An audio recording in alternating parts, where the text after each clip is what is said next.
My name's Angelo, and welcome to We Want Picks. Jakey Boy and I are going to break down the entire UFC Macau or UFC China fight card. We're going to give you our picks, our predictions, our bets, and our DraftKings plays. But before we break down this card, let us remind you, we're in a movie, baby. And apparently the movie came out this weekend because I was getting emails from people being like, hey, saw The Burden of Nine Lives. We saw you in it. And I took a screenshot of that movie or that email, and I'll send it to everybody. So we're in a movie. It's called The Burden of Nine Lives. We filmed it last year. We filmed our part of it last year, and it's finally out on Prime Video right now. Here's the synopsis. Did you get the phone call yet? What phone call? I mean, you're acting like it's a joke or something, but I got my phone call for the Oscars for I think I'm going to be nominated for Best Supporting Actor. That's crazy. You didn't get one? No, it must be. Yeah, I must not have carried my weight. Felt like we kind of played the same role, but somebody must have played it a little bit better. I mean, probably Make-A-Wish situation on your side. They felt bad. They said throw him a bone. There's a big movement Only one of us has a dying disease. By the way, speaking of movie stars, have you told the fans that John Cena found out that you have AIDS and is wanting to grant your wish? He followed you on Twitter? That all happened in one day. In one day, John Cena followed me on Twitter, and I was excited. 995,000 other people. Yeah, but I don't give a... That's so annoying. So, I was excited. I was like, oh, shit, look at this. John Cena.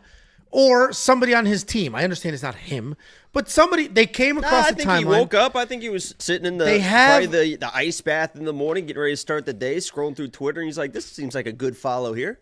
What they had... So somebody has the power using his account with 15.7 million followers and was like, I'm going to follow this. And they did. And it was me. So I screenshot it. Everybody was a jealous, weird hater about it. And then later that day, it's like, hey, Ange, the movie you guys filmed is out. So the movie's out. I actually have a clip. You ready for the clip? First, let me do the synopsis. About a year ago, a little over a year ago, actually, Vega reached out and said, I love the show. I produce movies. I would love to get you and that weirdo you do the show with in one of my movies. And then we had a few phone calls. I said, sure. And he said, just film something. Film a breakdown. I'll include it. So we did. And he included it. And it just came out. Here's the synopsis, and then I'll show you the clip. And we are in several scenes. After witnessing his closest cousin executed during a black market sale gone wrong, Jimmy, barely surviving the trap himself, dedicates his repeated chances at life to seeking street vengeance. Here's a clip. The biggest trilogy in the last 15 years. The last decent one was Chuck Liddell, Randy Couture. Now we have this trilogy here. Not John since Jones. World War III, probably. That's the last big trilogy. We have Francis Ngannou taking on John Jones. John Jones, the current UFC heavyweight champion. This is a trilogy. First time out, Francis Ngannou. It's a long scene, and there's multiple scenes. A lot of talking from you, huh? John Jones gets that rematch, comes in with a clean takedown, works, controls, a little boring, but ultimately wins by submission. They play in Chinese checkers, by the way. How do you see this one going? We're going to get the quick... All right, here comes my part. What do we get here? You know, typically I make a separate video for this, Angelo, but I'm going to say right now that Francis Ngannou is my lock of the week. I think it's just that... Francis Ngannou, lock of the week, ladies and gentlemen. And that was one of several scenes that Baby Red and Big Ange are in. So check it out, Burden of Nine Lives. It is on Prime Video right now. That's our big screen debut. That's actually the third film that I'm in. Fourth I'm associated with, in case you were counting. First, I was in Sleepers when I was in middle school with Brad Pitt. Excuse me. Second, I was in the Conor McGregor documentary. Third, this. Fourth, there's a movie based off Nick Newell's life, and I was a part of that as well. So, I'm almost too big for this shit. Dozens upon hundreds on OnlyFans.com/The Freckled Salamander. I've been a star of many a movie, front and center, giving, receiving.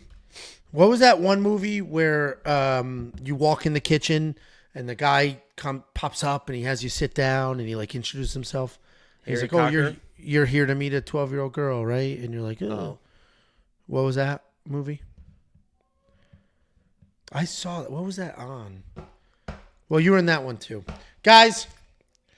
And yes, the Conor McGregor documentary on Netflix. Not only am I in it, they use my audio throughout it like it's Conor's big comeback story. It's me saying, and we may never see him fight again. And then it's supposed to kick off Conor's big comeback, and then here he is, a broken toe, still not fighting, never fight again. Turns out I was fucking right. You're really kind of feeling yourself, huh? I'm loving it today. Wow, dude, I'm on a heater. Also, in other news, People Magazine does Sexiest Person Alive. You know that, right? Everybody knows that. It was John Krasinski this year. I actually have Facebook memory post about it. There you go. You know what's funny? No, listen, this is a funny, love to hear this is a funny one. Yeah, this is a funny one. This is me in 2014. So what was I? 16 years old, something like that.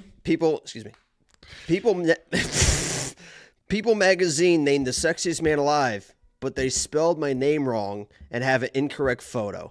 They make the mistake year after year. It's frustrating. Classic Jacob. So not only do they do Sexiest Man Alive. Can't wait for this, huh? They also allow the people to pick other categories. One of those categories is the sexiest podcast hosts. I'm not even joking. The left are the winners and the runner-ups. The right is who should have been voted for. It was the Kelsey brothers were voted sexiest podcasters. Then the dude from the serial killer show, You. Then Josh Peck, He's who not was actually good looking. Jason Kelsey, I agree. Travis, the women the all guy think from You. he's decent looking. He's like a weird. He's got a weird mouth, weird teeth, Isn't he British? beady No eyes. offense. Josh Peck isn't good looking. You don't lose 900 pounds and just get handsome. This dude at the bottom's good looking, but we weren't even in the running. Kind of fucking ridiculous. This is 100% real. People don't think this is real. That's who was voted for. We didn't get any votes, so I don't know what you people were doing, but thanks for literally nothing. You didn't even write us in. Absolute bullshit. The good news is I got over it pretty quick, and that's because I am on a heater. What a random slide that way. You thought of that all by yourself, huh? I just saw it, and then I was like, oh. This is gonna be classic. This is gonna be classic. They're gonna laugh at this.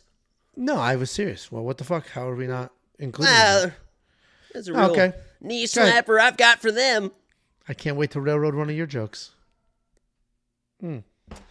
Anyway, I am in a good mood despite Jacob's bullshit because I'm up 11 of the last 12 cards. Here are the last 12 cards, including UFC 309. Big Ange did quite well. 41% ROI last week. 28% ROI over the last 12 cards, and that includes one losing card, which was UFC pairs. 13 units of net profit over 12 cards. That's 1 unit a week. Big Ange on a heater. Safety parlay. I am always a little cautious about bragging about the safety parlay because as soon as I brag about it, it takes a nosedive. Although this streak is undeniable. 6.45 net units of profit, a 92% ROI on the safety parlay. Safety parlay is just one of many bets.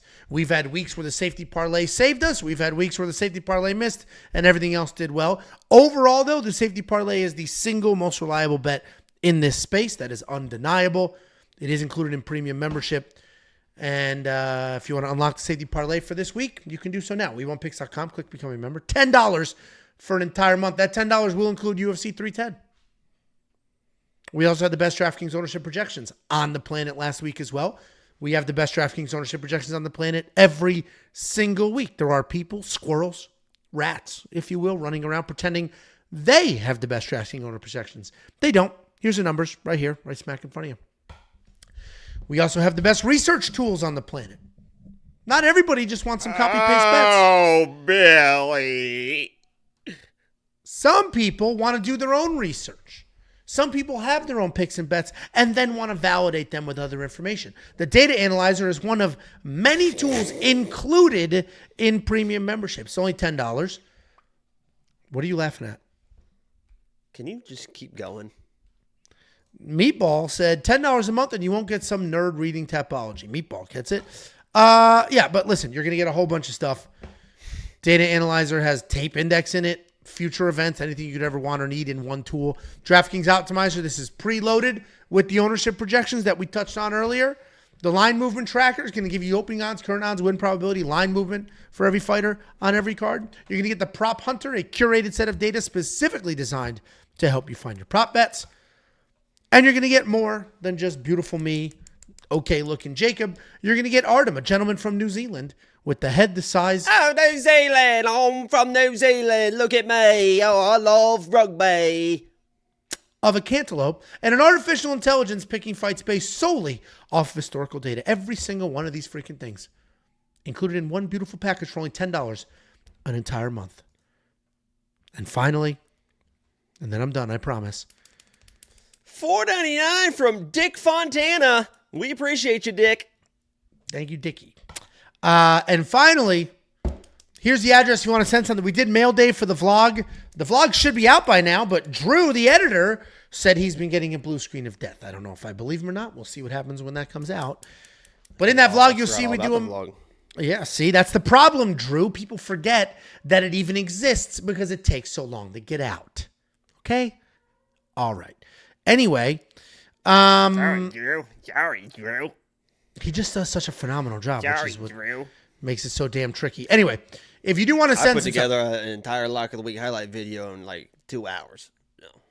Finding all the You clips. literally texted saying, I'm 2 hours into this. This is all I have. And then I got it done 2 hours. And then I guess it takes 2 hours just to find all the clips and sort it all out and organize it and fucking consolidate it. And then you got to go in and color grade it. Then you got to go in and frickin' edit it. And then you got to go freaking music added to it. And then you got to go line up the clips with the music, and then freaking you just gotta go. Then you gotta add. Then you gotta shut up.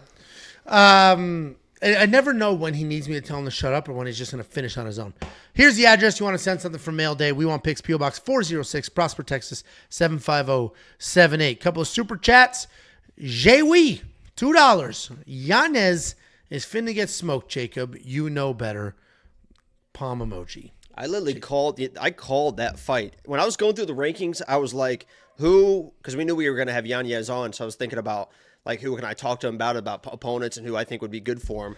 And literally of everybody I saw that's a little bit higher, a little bit lower than him in the bantamweight rankings, I was like, oh, he can beat Daniel Marcos. Oh, he can fucking beat Daniel Marcos, for sure. Daniel Marcos thinks he's a lot better than he is, and Yanez will be all over that dude.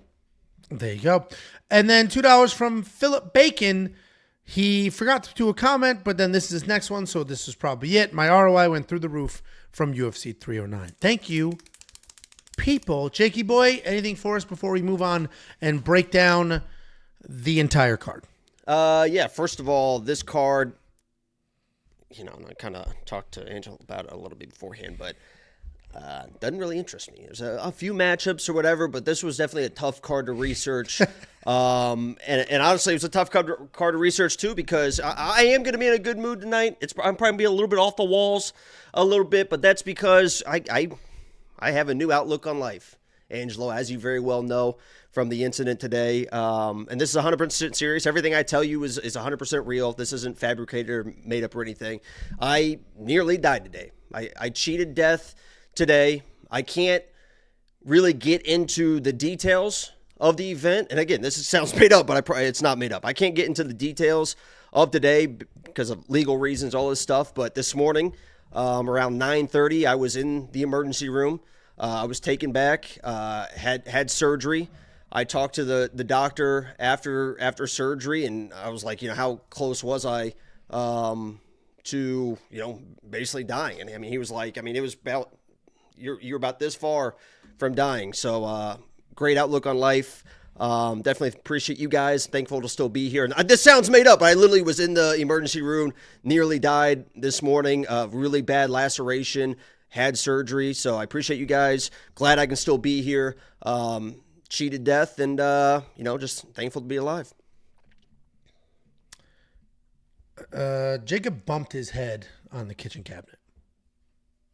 That is what happened. You weren't there. You have no idea what happened. You literally told me I bumped my head on the kitchen cabinet. Yeah, that's what I told you.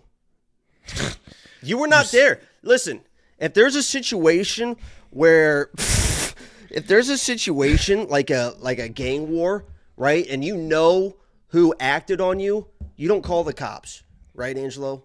So I'm in a situation where, yeah, I know what happened, right? And I'm going to get mine. Trust me, I'm going to get mine. But I'm just going to tell everybody, I bumped my head in the kitchen. I leaned down to look to see if a plate was clean, and I split my head open, and I got a couple staples in my head. But I know what happened because I was there. You were not there. My wife and I got text messages from Jacob. I bumped my head on the kitchen cabinet. What should I do? And then he sent a picture of the cabinet and the cut. It's real life, people. There's a cut This from is real a kitchen life. cabinet. This is real life, okay? You think this is made up? These are real staples in my head, ladies and gentlemen. This is real life. So you want to sit there and act like I made all this up, right? Oh, yeah, I didn't. The doctor said, if this is right here, Angelo, I'm dead. If you bumped your neck on the kitchen If this cabinet? is right, if that laceration, which is about, I want to say, it looks smaller than it is. If that's right here across my throat, I'm not here right now. So, yeah, let me appreciate life a little bit. Let me give some thanks back, looking out for me. And honestly, you weren't a great help today. I said, you'll be fine. I think we're my exact words. This is the exact conversation, okay? Because I've had 2 incidences in my life where I needed somebody, right? The first time was, I got a little bit... The first time, hold on, my side of it. Wait, my side of it. The first time I woke up at 5 o'clock in the morning to like 6 missed calls and 30 text messages from Jacob. And I was like, what the fuck? He was not there for me. So he was not there for me in my time of need. Listen, I got poisoned, right? Fentanyl. I was having a fentanyl overdose one night, and Angelo didn't answer my phone calls, didn't answer my texts. I had to call the cops. I had the ambulance show up, I had the fire department show up because, I got a little bit too high, and I thought I was dying, okay? That's just what happens sometimes in life. You get a little too high, guys. I couldn't breathe. I needed Angelo, and instead of Angelo, I had to reach out to law enforcement. Jacob hit his pen a few too many times, ordered McDonald's, had a bit of a panic attack from the pen, and convinced himself the McDonald's was killing him, so he called the police. I'm not so sure that there wasn't a little bit of fentanyl. It's crazy, dude. It was a little bit of fentanyl, but the moral story was you were not there for me in my time of need. Today, I text you, boom. The first thing I do, if I feel like I'm about to die, I text Angelo. The second I thought I was having a fentanyl overdose, I said, Angelo, people are going to think you poisoned. do anything that involves fentanyl. Your running theory was they put it in the cheeseburger. Yes. Literally, I thought my Uber Eats driver sprinkled or like dripped fentanyl on my food to kill me. He was like some serial killer. That literally was what I was thinking of. It was like, oh my God, my Uber Eats driver put fentanyl in my food. I'm going to die. But the moral story was I texted Angelo, I've been poisoned. At 3 o'clock in the morning, I wake up and I have missed calls and text messages. I've been poisoned. The police are coming or some shit. I called him. But Angelo was not there. And today, in my time of need, when I'm split open, bleeding out in my living room, I text Angelo, yo, I just split my head open. He says, what? How? I said, corner of a cabinet. What do I do? He says, this is his next 2 texts to me. In my time of need, in my time of crisis, he says, how bad is it? Thumbnail looks phenomenal. Locked in the We Want picks. He says, how bad is it? By the way, that thumbnail looks phenomenal. Thumbnail does look phenomenal. I loved it this week. So I had to reach out to your wife, who apparently didn't even give a shit. I thought she cared. She said, go get Staples. And I said, nah, he's fine. And then she said, whatever, Angelo's the expert. And that was the conversation. The second she said that, I was like, oh, I better go get Staples. Because that was like, if something happens, I don't want her to be able to yell at me too about, well, I told you. Yeah, if it was real, I would have said go to her hospital and she'll, rush you through and get you VIP service. But her hospital's an hour from here. She runs the place. I would have fucking bled out. She runs the place, so she would have taken care of you. But that thing was bleeding. Like by the time I got the mirror, it was like running down my face, and I was like, "Oh God!" I was like, and not being able to directly see it is probably nerve-wracking too. Having to take pictures and then look, you can see it in a mirror like this. Yeah, it's just, where is it on your head? It's like just. Oh, it's in the front. It's like if you hit your head like right on the. Right you there. banged it leaning down. I assumed you were coming Here's up. what happened, Angelo. Okay, and I've been avoiding this a little bit. Okay, and I'm gonna tell the whole truth. Okay, so I've been working in the morning. I go to the sink. I'm getting ready to, like I told you, I was getting ready to just make a warm up a cinnamon roll or something. I walk past the sink. The sink stinks a little bit. There's only one plate in there. I think it had some ranch on or whatever. It stinks a little bit. So I run the water. I run the thing off. I put it in the dishwasher. I'm like, something else kind of stinks. And I have my air fryer, the air fryer thing that you put in the air fryer, sitting on my counter. But usually when it's sitting on the counter, it's clean. Because usually it'd be in the sink if it was dirty. Usually when I clean it, I'll put it back on the counter or whatever, because I don't really put anything away. I live by myself. Who gives a fuck? But it was sitting there, and I was like, is that clean? I was like, where's that smell coming from? So I leaned in real quick like this to smell the air fryer and the handle of the cabinet's right there. So I went to see if the air fryer was the thing that was smelling. It just fucking split me wide open. Just blood everywhere. Doctor said I was lucky. There you go. There you go. Hey, happy you're here, Jake. And... still went to the gym with staples in my head, and they didn't give me anesthesia for my staples, and it hurt like a fucking bitch. It would be Novocaine or whatever. Anesthesia puts you under. Yeah, that's what I wanted. You just full under I was for 2 seconds of I was screaming. Oh, and I got a tetanus shot too, and my arm kind of hurts like a bitch now from my tetanus shot. Tetanus shots do hurt. It's like last 5 years where those do hurt. All right, Drew, if you're watching, look, the people are demanding the vlog. Okay, Drew? Okay? Okay. Let's move on. It was bleeding quite a bit. Heads, it's just skin, blood vessels, bone. There's nothing else to it, so yeah. All right. Opening up the UFC Macau fight card, we have Maheshate taking on Nikolas Motta. Maheshate, 10-3 in his career, 3-2 in his last 5. He's coming off the back and forth win over Gabriel Benitez. He's taking on Nikolas Motta. 14-5 in his career, 2-1 in his last 5. He's coming off that bounce back knockout win over Thomas Nolan. Maheshate still really young. He's had quite a few fights, 13 fights in his career. Decent chunk of that in the UFC. It's crazy. It's crazy that he's 24. I feel like he's been around. Yeah, he's only 24. And this isn't like a favela kid that lied about his age. He really is only 24. Some of these guys that start fighting at like 16, though. We've seen that a few times. But anyway, Maheshate's super young, 24 years old, plenty of experience. He's a fun striker. He likes to hang around for a firefight or be completely out of the pocket, dance around the outside, try to keep it technical. He mixes in old school traditional martial arts techniques like side kicks, maybe some flashy ones like spinning step-in elbows. If you let him dictate the pace, you could have a tough night. He can move forward. He can stay in your face. But if you get in his face and you back him up, you can have some success getting to his chin or potentially grinding him to the ground. I mentioned he's coming off that close win over Gabriel Benitez, where he was insanely hittable, and it basically just came down to he's 24 years old. So he took his beating and then delivered his own punches and ultimately got the nod.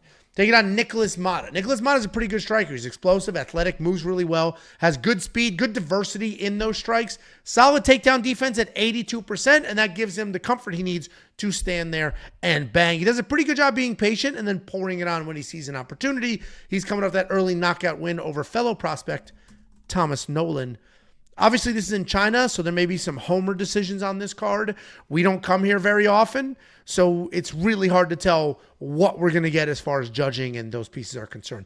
This may not get to the judges' scorecard, but it might, because I am going to pick Nikolas Motta here. I think Nikolas Motta he's just going to be a little faster, a little more experienced. I think he's the better striker in general, but he also can get chinned, right? He can be a little chinny from time to time on his side. I think Motta's going to win this fight. But with that being said, the reason I mentioned the judges, Maheshate is nuts durable. He's a very durable kid. So he may end up at the judges' scorecard, and then it could get tricky. But Nikolas Motta is going to be the pick, and I think the speed's going to be the difference. I think these odds are way too wide considering the matchup. What do you think, Jakey boy?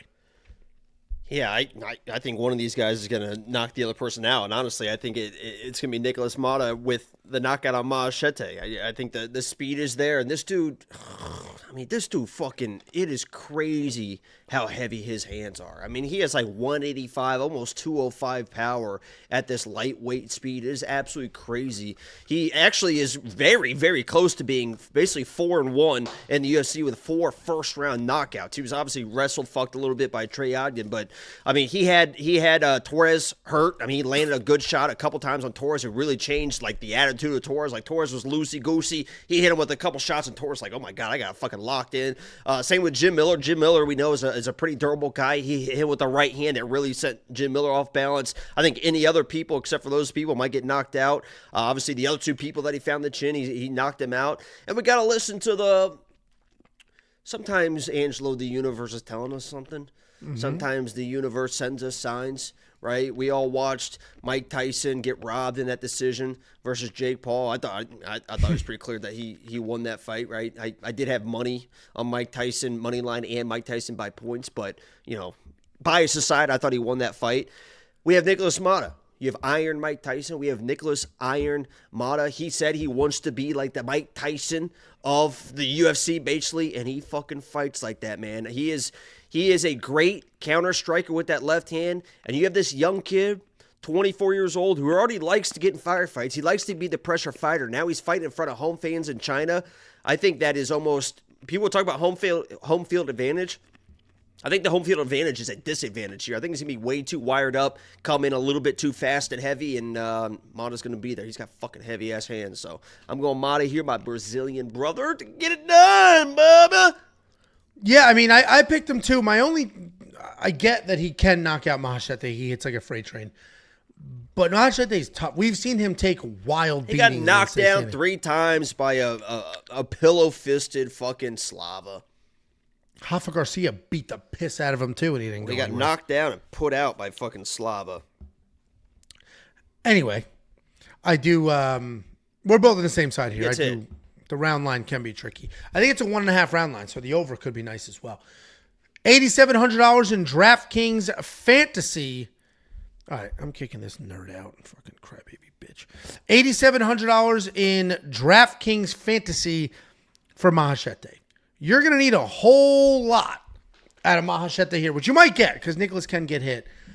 But I think the $7,500 on Nikolas Motta makes a lot more sense. He's way, way faster. He hits really hard. He can certainly be worth that money. $7,500 on that side. This kid at 18 years old left his family to train with Aldo in Brazil. Then he was training with Frankie Edgar for a while. He was at Glover's camp for a while. Now at Extreme Couture. This kid fucking wants it. There you go. If you want to unlock all the picks, the bets, the tools, the round line leans, and more, you can do so now. It's only $10 for an entire month. That will include UFC Tampa, UFC 310, UFC China. We want picks. Click Become a Member at the top. You'll unlock everything instantly. Next up, at UFC Macau, we have Long Xiao taking on Quang Lee. Long Xiao, 26-9 in his career. 4-1 in his last 5. He's coming off that close loss in his UFC debut. Taking on Quang Lee, 8-1 in his career, 4-1 in his last 5. He's coming off that short notice UFC debut loss against Chris Gutierrez. This is the first fight of many where I am going to struggle with the names, and it is what it is. But we have Long Xiao. He is a grappler. He's not particularly dangerous, but he is very durable as well. He's got a wealth of experience, 35 fights under that belt, and he carries... God. What? Well, you goddamn board in the background. I thought it was something in my browser, and I was freaking out trying to mute something that was in my browser because I heard it in my headset. I was scanning all my tabs, like, what the fuck started playing? It's the fancy hot take board, and that's the Christmas countdown. 1 month, 5 days, and 3 hours until Christmas. Anyway. Long Xiao, grappler, plenty of experience, 35 fights. He's very composed, and that probably comes from having all those fights. He doesn't panic if things are going well for the other side. And despite the record, things don't go well for him pretty often. He does find himself into some trouble in pretty much every single fight he's in because he can be taken down. He can be touched up. He can struggle with guys who pressure forward, but he typically finds a way to win, and he takes that wrestle at all costs approach. Taking on Quang Lee. He's coming off that short notice step-up loss against Chris Gutierrez. What? Quang Lee. Dude, I'm going to butcher these names and no Are offense. you really doing this with like a lollipop in your mouth? Let's be fucking professional. It's a lozenge. Here, clicking around. And... Quang Lee coming off that short notice step-up loss against Chris Gutierrez. He was scheduled to fight on the Contender Series, but they brought him in. I'm talking about the Chris Gutierrez fight, but they brought him in early, a full month early. So they cut his training camp off by a month. He stepped up on a few days' notice, and he actually had a decent outing. He wasn't afraid. He moved forward. He threw big. He had a few offensive takedowns. Style-wise, he is a striker. He's got that Muay Thai stance, pretty light in his toes. He's got those rolled shoulders. He likes to plot forward, and he finds his range with kicks and then likes to hang out on the outside of the pocket. And this is a tough fight to break down because they're relatively evenly matched. If you use their last performance sort of as the gauge of who should win, Quang Lee on short notice against Chris Gutierrez looked really good. He was completely outstruck, like dominated in the striking, but he moved forward, no fear, got the takedowns.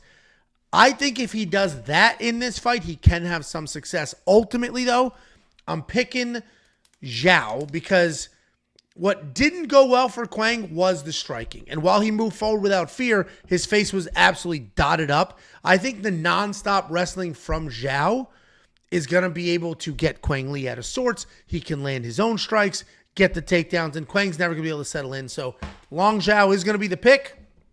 But this fight is razor thin, despite this insane line movement. Last thing before I hand it over. There are a bunch of fights on this card with insane line movement. And I think a lot of that has to do with the local market versus the broader market. Lots of unknowns here, and the money's been crazy. Minus 170 favorite is now a plus 102 underdog. What do you think, Jakey boy? Yeah, I had, my lock of the week, one of the greatest lock of the weeks of all time, Chang Ho Lee against Long Xiao. And I'll be honest, that was a little bit closer than I thought it was going to be. That was definitely a decision that I was on pins and needles waiting to hear what was going to happen there, split decision. And luckily he squeaked out that win because I thought that Chang Ho Lee was going to be able to outwork this guy Long and definitely be able to out-grapple him. And that just did not happen the way I thought it was going to. And thankfully, both these guys were extremely tough. That was a great back-and-forth fight. It was crazy, all the cage control and the knees and the clinch and all this type of stuff. Chang Ho Lee was able to come out on top. But I learned a lot about Long in that fight. His tenacity, his nonstop prowess, his takedown defense, and also the way he can scramble, because I didn't think he was going to be able to out-scramble Chang Ho Lee. And I think that's going to be the determining factor here. I think it's going to be probably a close fight. Whoever's able to win those scrambles at the end of the rounds to steal those rounds, or late in the second round and into the third round, the person that can out-tough those situations is probably going to win the fight. And I feel like that for a few fights. A lot of these fighters are very evenly matched. It's going to come down to heart, and a lot of these fights I'm just picking on heart. I don't have any money on it, but I'm going Long to get it done. There you go. We're on the same side here. $8,200 in DraftKings Fantasy versus $8,000. I trust the $8,200 because Long is more likely to wrestle. He's a much better wrestler, and I think if he shoots the takedowns first, he will get them. And as we all know, takedowns score really well in DraftKings Fantasy. If you do want to check out what the optimizer has to say, what the artificial intelligence has to say, what Artem has to say, Artem thrives in this region of the world. Artem does write-ups, 4-hour website for the road he lives to in the UFC that region. tournaments. That's what I'm saying. Asia Pac. I didn't know if you knew. Oh, yeah, I figured it out. He also writes articles breaking down the road to the UFC guys. He's got all the insight in the world. You can unlock all of his picks, bets as well for this card and the rest of the cards this year. Someone it's only said, $10. nah, Artem is ass. Dude had a perfect card 2 weeks ago. This is the dude. Stupid fuck. Nah, this dude's a miserable nerd. I already timed him out. I'm just going to ban him at this point. It's just literally nonstop negativity for no reason whatsoever. I don't need that bullshit. Anyway, what was I going to say?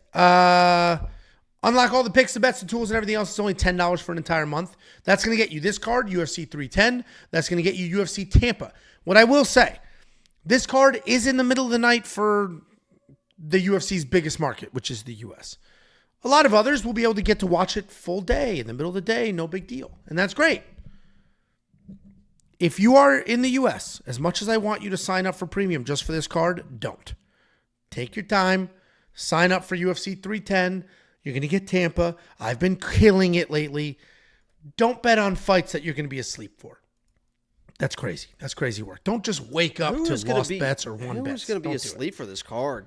Fucking casuals, man. It starts at 2 o'clock in the morning our time. I will be asleep for a chunk of this card. You're just laying in bed. Just keep your eyes open and watch the fights, man. What I'm going to do is when I wake up, I'll watch the whole main card. The main card starts at 5 a.m. our time. I'm always up before then. No big deal. Then after the main card, I'll go back and watch the other fights, and that's how I'm going to watch it. I'm not watching it live. We do have some comments here. Made so much money off the last 11 cards because of We Want Picks. Thank you, Marty OG. Be like Marty. Follow the rest of the crew. WeWantPicks.com. Click Become a Member at the top. Next up, at UFC Macau, we have probably fight of the night. This is most likely fight of the night or very close to it if it is not. We have Lonair Kavanagh taking on Jose Ochoa. Lonair Kavanagh, 7-0 in his career. He is undefeated. He's got 5 stoppages, taking on Jose Ochoa, 7-0 in his career as well. 4-0-1 in his last 5, all of which were finish wins. Kavanagh is a fast-paced striker. He's got incredible movement, very nice speed. And I mentioned this in my quick picks. I'm going to mention it again. To the point where you're watching highlight tapes and you're breaking down tape, it almost looks like he's in fast forward. Just like a 1.5x. What are you talking about? Lonair Kavanagh. Insanely fast. Like, it's ridiculous how fast he is. You watch him enter pockets, leave pockets, throw hands, just do everything with nuts speed. He does also have some raw power. So the combination of speed and raw power has been working very well for him. He doesn't chase knockouts. He's got enough cardio to fight for a full 15 minutes. He is a genuine prospect with a ton of composure. He's taking on Jose Ochoa. This guy's a well-rounded guy. He's happy to slug it out. He's happy to work in some grappling. Takedown defense is solid, and he does a great job defending the actual takedowns instead of just little pitter-patter strikes and wasting time doing that. He has finishes on the feet, but that has more to do with his incredible pressure and volume than it does with one-punch knockout power. He can be hittable, though, but he is usually durable enough to hang, or at least so far he has been. This is going to be a really fun fight. Both guys are fast. Both guys are versatile. I'm choking. And they're both going to slug it out. This fight could go anywhere. Could stay on the feet, go on the ground. They're both prepared for all of it. I am going to pick Loner here because I think he's just too fast. I think even if all the other skills are equal, the speed is going to be the differentiator here. Loner looks like a real high-level prospect. He's had high-level training. Jose is a dog. He loves moving forward, but I think that forward pressure is only going to help Loner, who's nuts fast. Just touch, go, and ultimately get it done. The pick is going to be Loner Kavanagh. What do you think, Jakey boy? Yeah, I'm a little bit disappointed in some people that in this chat that were here for the Contender Series, because obviously Kavanagh was on the Contender Series this year, and everyone was very sure about the other guy, right? Can't remember his name, but they were like, he's an MMA lab. This guy's a Cage Warriors fraud. Put it on this guy because he's going to fucking smoke Kavanagh, so we put it on that guy. And he got put out worse than maybe one of the worst knockouts I've ever seen. The way that guy went stiff, the way that guy went fucking limp and stiff at the same time, which typically only I can do in the bedroom. But he was out fucking cold. And that was just like a little check left that he stuck right on the fucking button. Jose's a guy that is going to be aggressive. He's a shoot-a-box guy. Those people are aggressive. They're reckless. They're tough as shit. But they start slowing down, and a lot of times they're winning fights until they're not, and it feels like that's exactly what's going to happen here. Jose's going to be coming across, and it might look like the David Onama fight, right? David Onama got a little bit of trouble, right? They got the young kid came in, was all over him early, didn't really know how to react. He was trying to make his reads, got caught in the process, but you saw once he figured it out, you know, he was able to handle that fight pretty convincingly. Kavanagh could be the same thing. Obviously, I don't think he's going to get knocked down, but could be backing up, making his reads, getting hit. People are like, oh my God, what's going on? And then once he settles down and he controls the cage, he should be able to take over, especially with those counters. So I do like Kavanagh here, even though he's typically those Cage Warriors people. They come over, they struggle a little bit, and but I think Jose's just a little bit too wild, a little bit too green, a little bit too young. But I think Jose's good. I just think he's a little green. I am surprised to see such a wide line here, a minus 355 favorite with 2 undefeated prospects. And obviously, Loner Kavanagh from China. Ming Lao Kavanagh. Anyway, minus 355 in his career. I get it. Or sorry, minus 355 in the sports books. I get it. If you're looking at him in a vacuum, he's very good. He's lightning fast. Seems to be a prospect.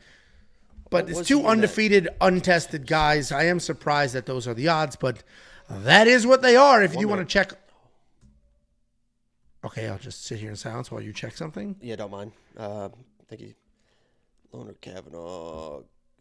Why did it have the contender series? It has his Cage Warriors odds. He was always a favorite in Cage Warriors. I couldn't remember what his odds were for the contender series because the other kid was supposed to be pretty good. That was a good prospect for a MMA lab, and he just fucking slapped his ass. He's good. He's fast. He should be the favorite. He should win. I'm just surprised it's this wide against another undefeated prospect. $9,400 in DraftKings Fantasy. That's weird. All right. If you think Loner gets it done inside the distance, then he'll probably be worth that money. If you think it's just going to be a really fun back and forth scrap, you might want to save that money for some other spots. If you want to check all the minus 160 in his last fight. And he looked about 355, so there you go. There you go. Now you know. WeWantPicks.com. Click Become a Member. It's freaking $10. Like, what an absolute joke. It's $10 a month. And if you haven't made a ton of money over the last several months, you did something Guys, wrong. I was in the fucking emergency room this morning getting surgery, yet here I am for you guys. Is that not worth $10 for a month of my time? I almost died today. This close. He actually did text saying, "Hey, head's killing. You think we can move this to tomorrow?" And I said, "I can't. I got my anniversary dinner tomorrow. We could do Thursday." And he was like, "I don't want to wait that long. Let's do it today." Well, what are we looking at, Jacob? That's Norma, and it looks like she went to the tire shop.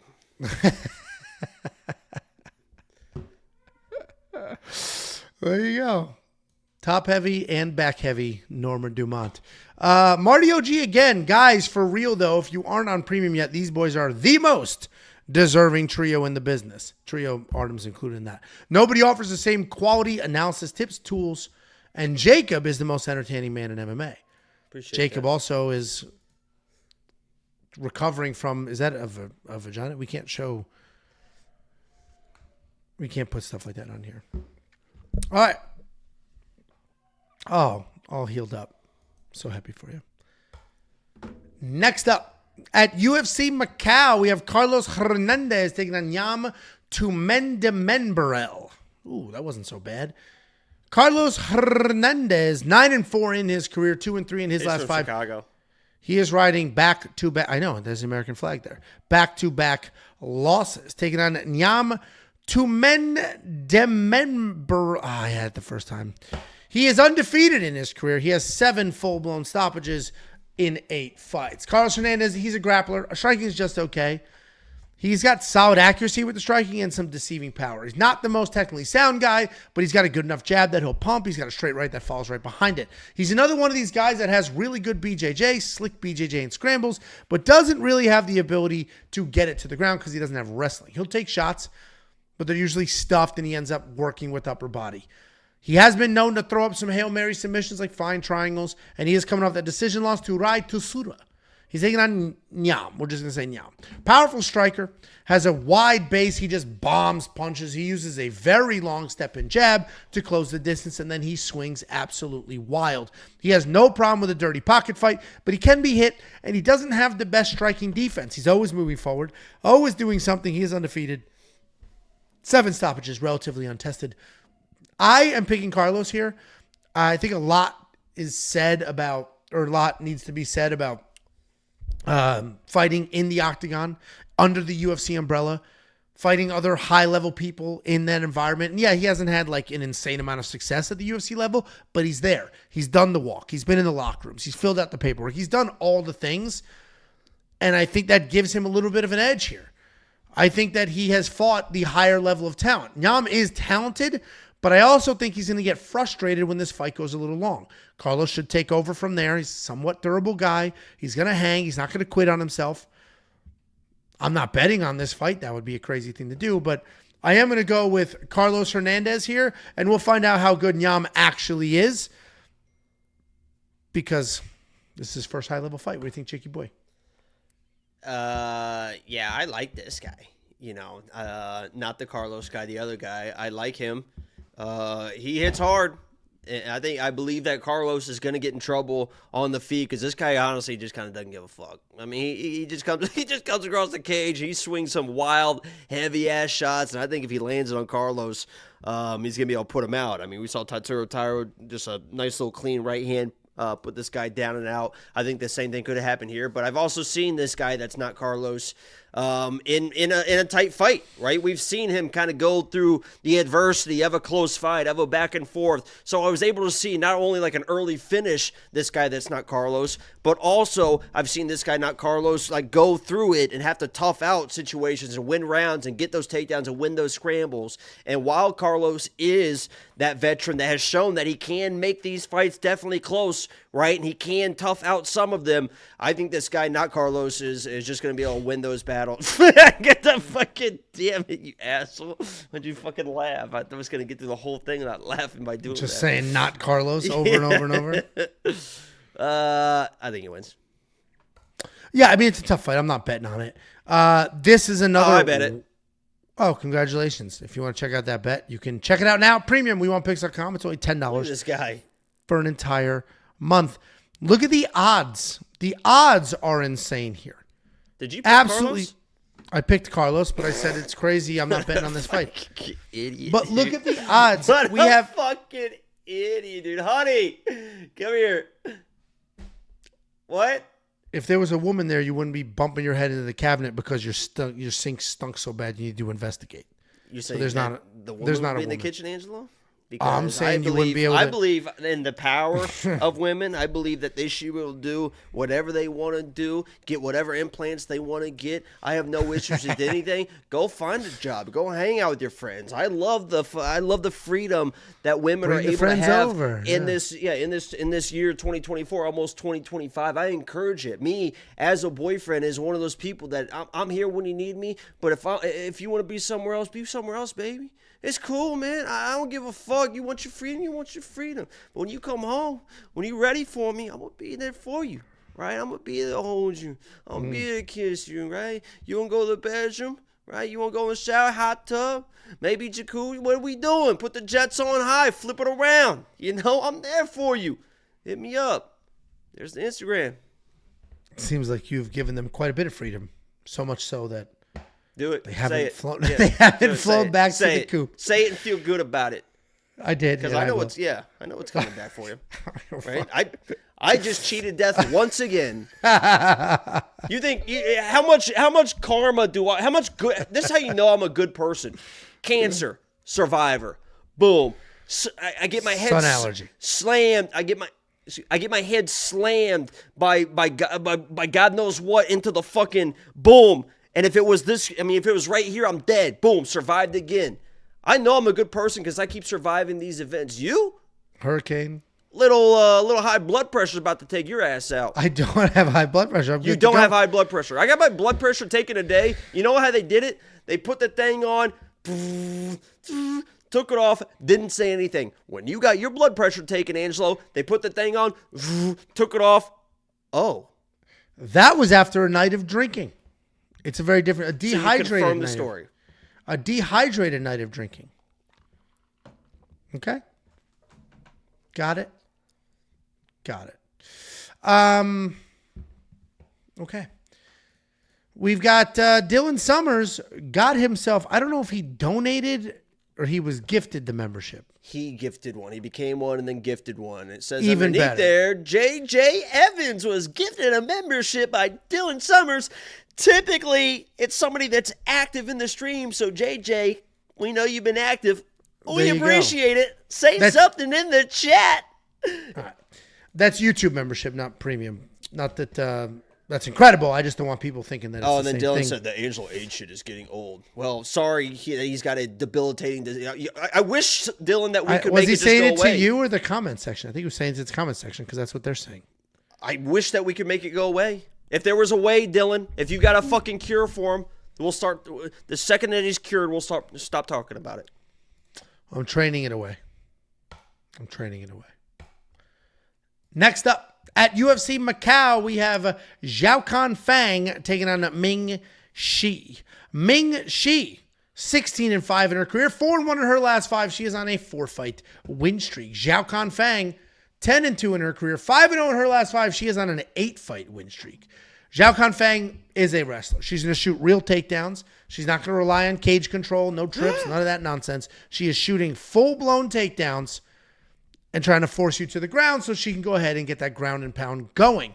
She does a great job maintaining that, staying busy enough to not get stood up. She keeps that position. She'll follow hips well if you create scrambles, and she'll flow anywhere from side control to guard back to submission attempts. Her submission defense is solid as well. Overall, pretty dominant fighter when she can get her game plan going. She's taking on Ming Shi. Ming Shi's a forward pressure striker, very small at 5'2". She can struggle with range because of that, but she is tough, she is aggressive, and she has had some success in the past using that aggressiveness. Her striking is not clean, but it is heavy, and it is always there. Her takedown defense against the cage is solid, but in the open mat, it does lack a bit. Her offensive takedowns are also much better off the cage than they are in the middle.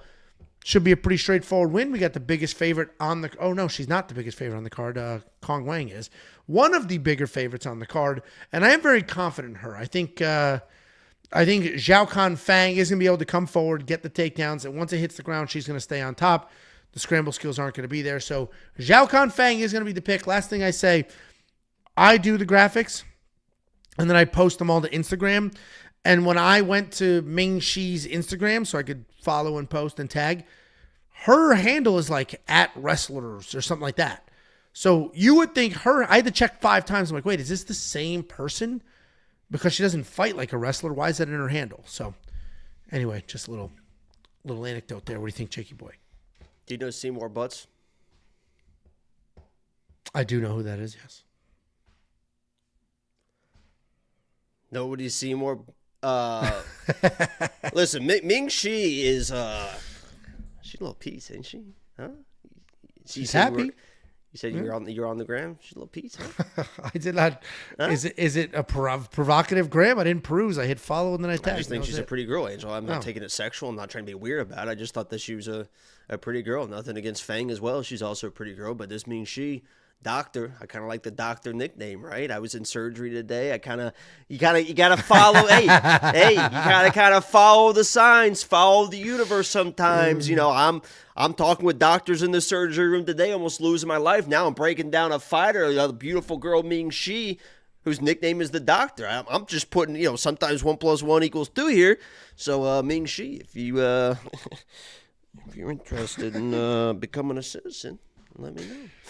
But I think Feng wins this fight. I think it's going to be her length and the striking, as you mentioned, kind of the scrambling abilities and the takedowns. I actually do think that Ming is going to come in and try to be the offensive wrestler and grappler, but she's going to struggle closing that distance. And when you're trying to take down Angela, you know this as well because you don't know this because you didn't shoot one single takedown on me, but if you were to shoot a takedown on me, you would realize that when you're the shorter person against a tall, lanky, stronger person like me, it's hard to take those tall people down, right? If you're shooting a single, you can't elevate the single because you got to get on your tippy toes, and it's very hard to do. I think even if she gets to the entries, it's going to be hard to take Feng down. So I do like Feng here, but, the doctor, hey, I'm trying to get my staples out next week.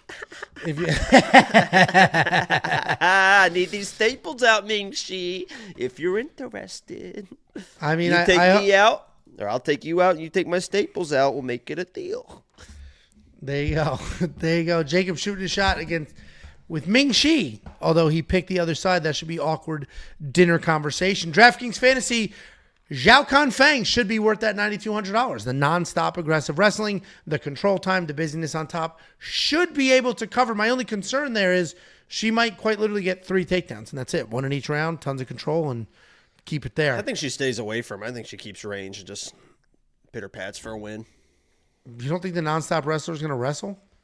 I don't really see. I mean, I watched the fight where she seemed very comfortable just kind of being at range on the feet as a longer girl. All right, well, we'll see. If you do want to check out all the picks, the bets, I do have a bet with Feng in it. If you want to check out all the picks, the bets, the round line leans, and more. Really? You can unlock them now. Really? Only $10 for an entire month. That $10 includes UFC China, UFC 310, UFC Tampa. WeWantPicks.com. Click become a member at the Like top. the stream. If you haven't liked the stream, take 1 fucking second. Give me a like for every staple that's currently in my fucking head right now. Like it once, like it twice. And Jacob's shooting his shot, trying to give Ming Chi the opportunity of a lifetime. Guys, we are in movies. I'm going to the Oscars next year. We need this exposure. We need to get me fucking laid, man. It's backing up. It's getting dangerous. I'm getting aggressive. Let's back it up. Let's do some foreshadowing. He unclogs that back up with Ming Chi. They have a child, and here is that child. This is Jacob. Jacob. What the fuck? How is this all of a sudden just ready? How the fuck did that happen? I searched it while you were hitting on Ming Chi. What you fucking And this is bitch. what your child would look like. You know what's so funny is I've seen that picture so many fucking times.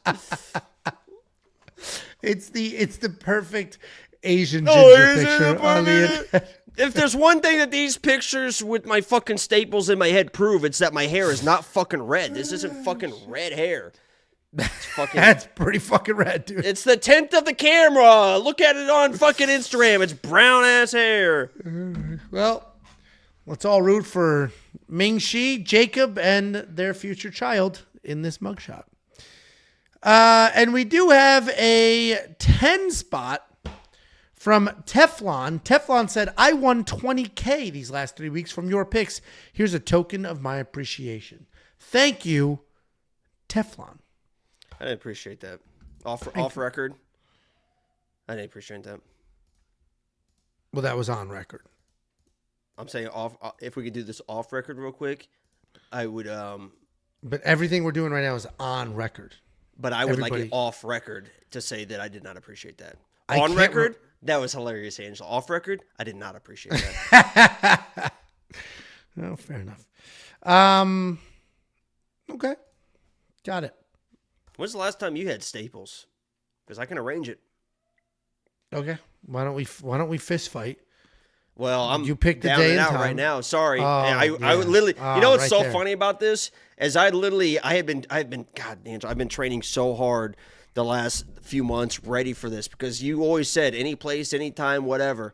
And I was so ready. I was going into this week feeling on top of my game. I was gonna come on this. I promise you, I was gonna come here this week, and I was gonna be like, since there's no fight date Saturday ready. night, Yeah. I was gonna be like, this is the week, Angela. I want to challenge you this week. I was going in ready, top of my game. I had the weight all planned out. I did a little bit of a weight cut to make sure I was lean and ready. And I was gonna call you out and say Saturday night we're fucking fighting. Any place, anytime is what you said.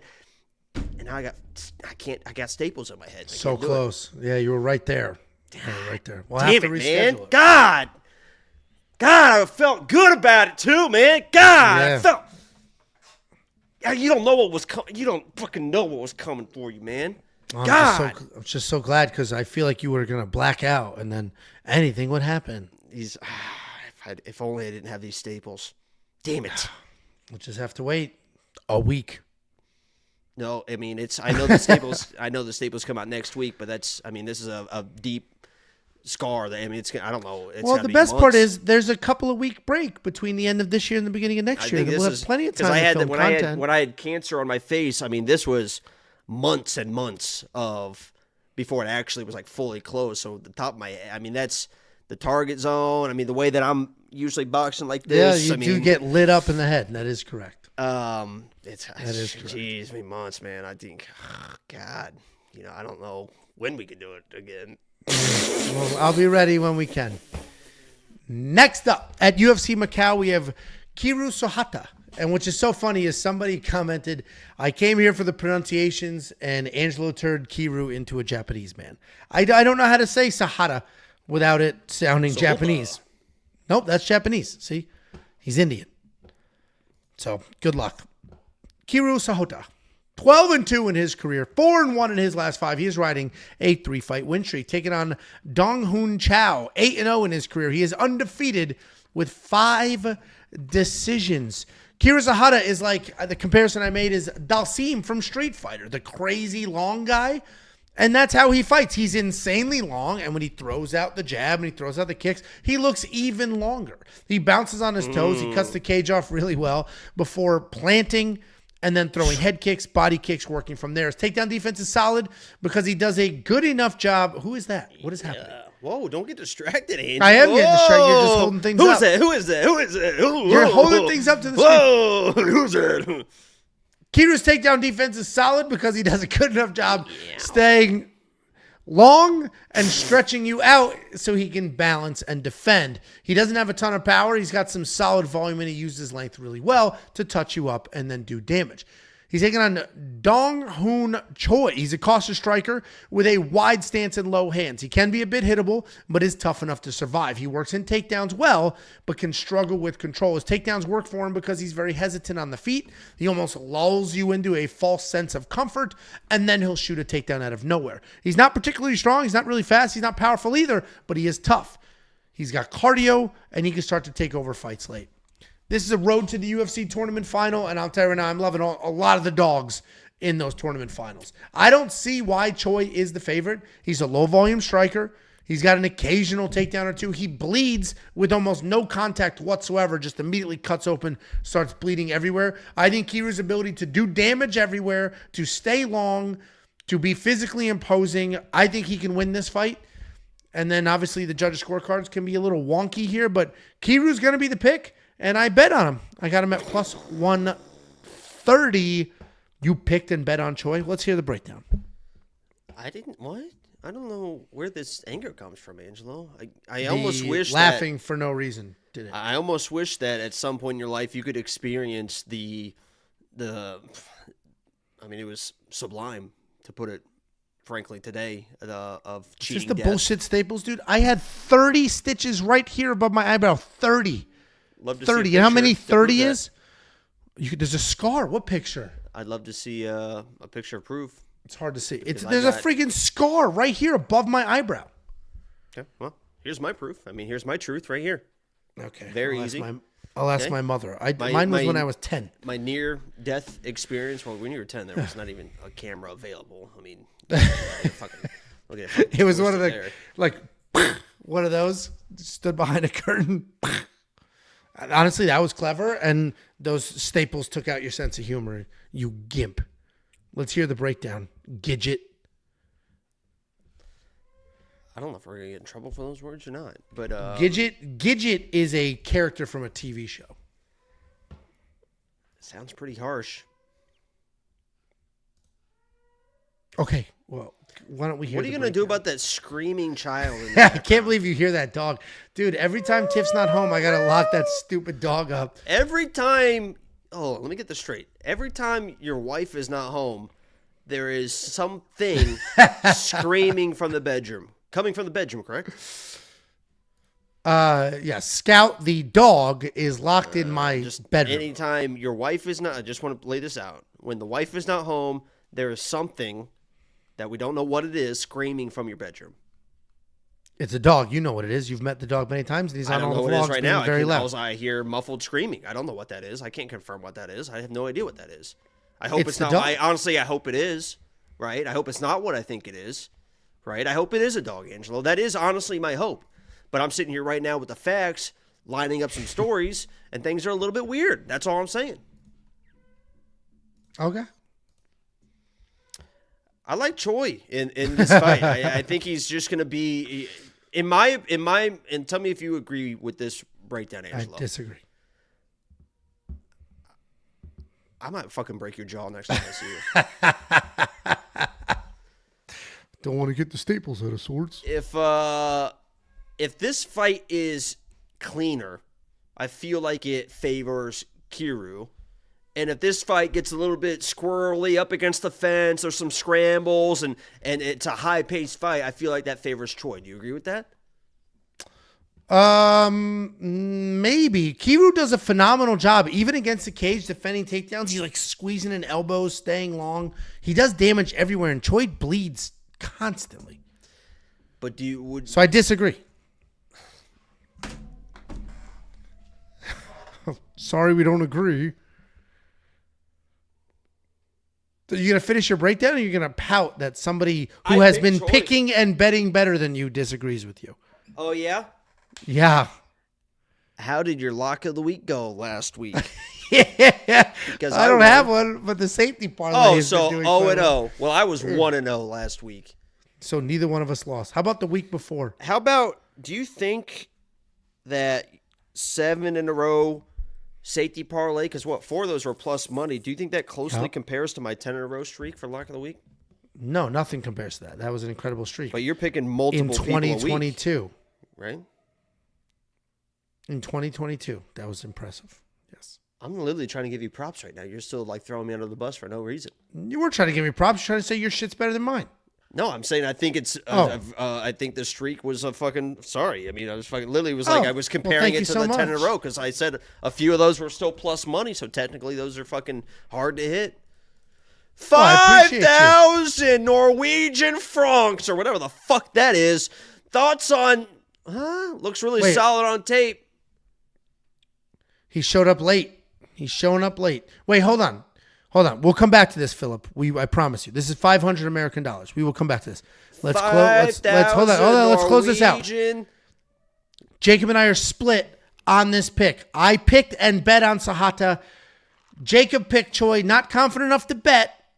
So do Thought with that about it. I what honestly you thought about it. Should be an interesting fight. I didn't bet a ton. These are unknowns. UFC debuts. Rinse and Can't repeat go that crazy. for every bet you've ever made, Angelo.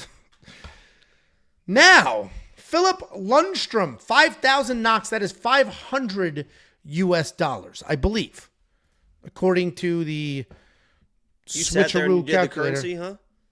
You're like, let me see how much am I going to talk about this fucking donation here. It's 10 cents a dollar. Or it's 90 cents. I just went to Google, and Google has a conversion.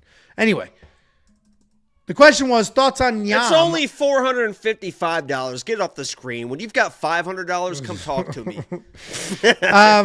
Jacob picked Nyam. Jacob's very confident in him. Continued to show a picture of him with a horse and insisted he was an absolute dog.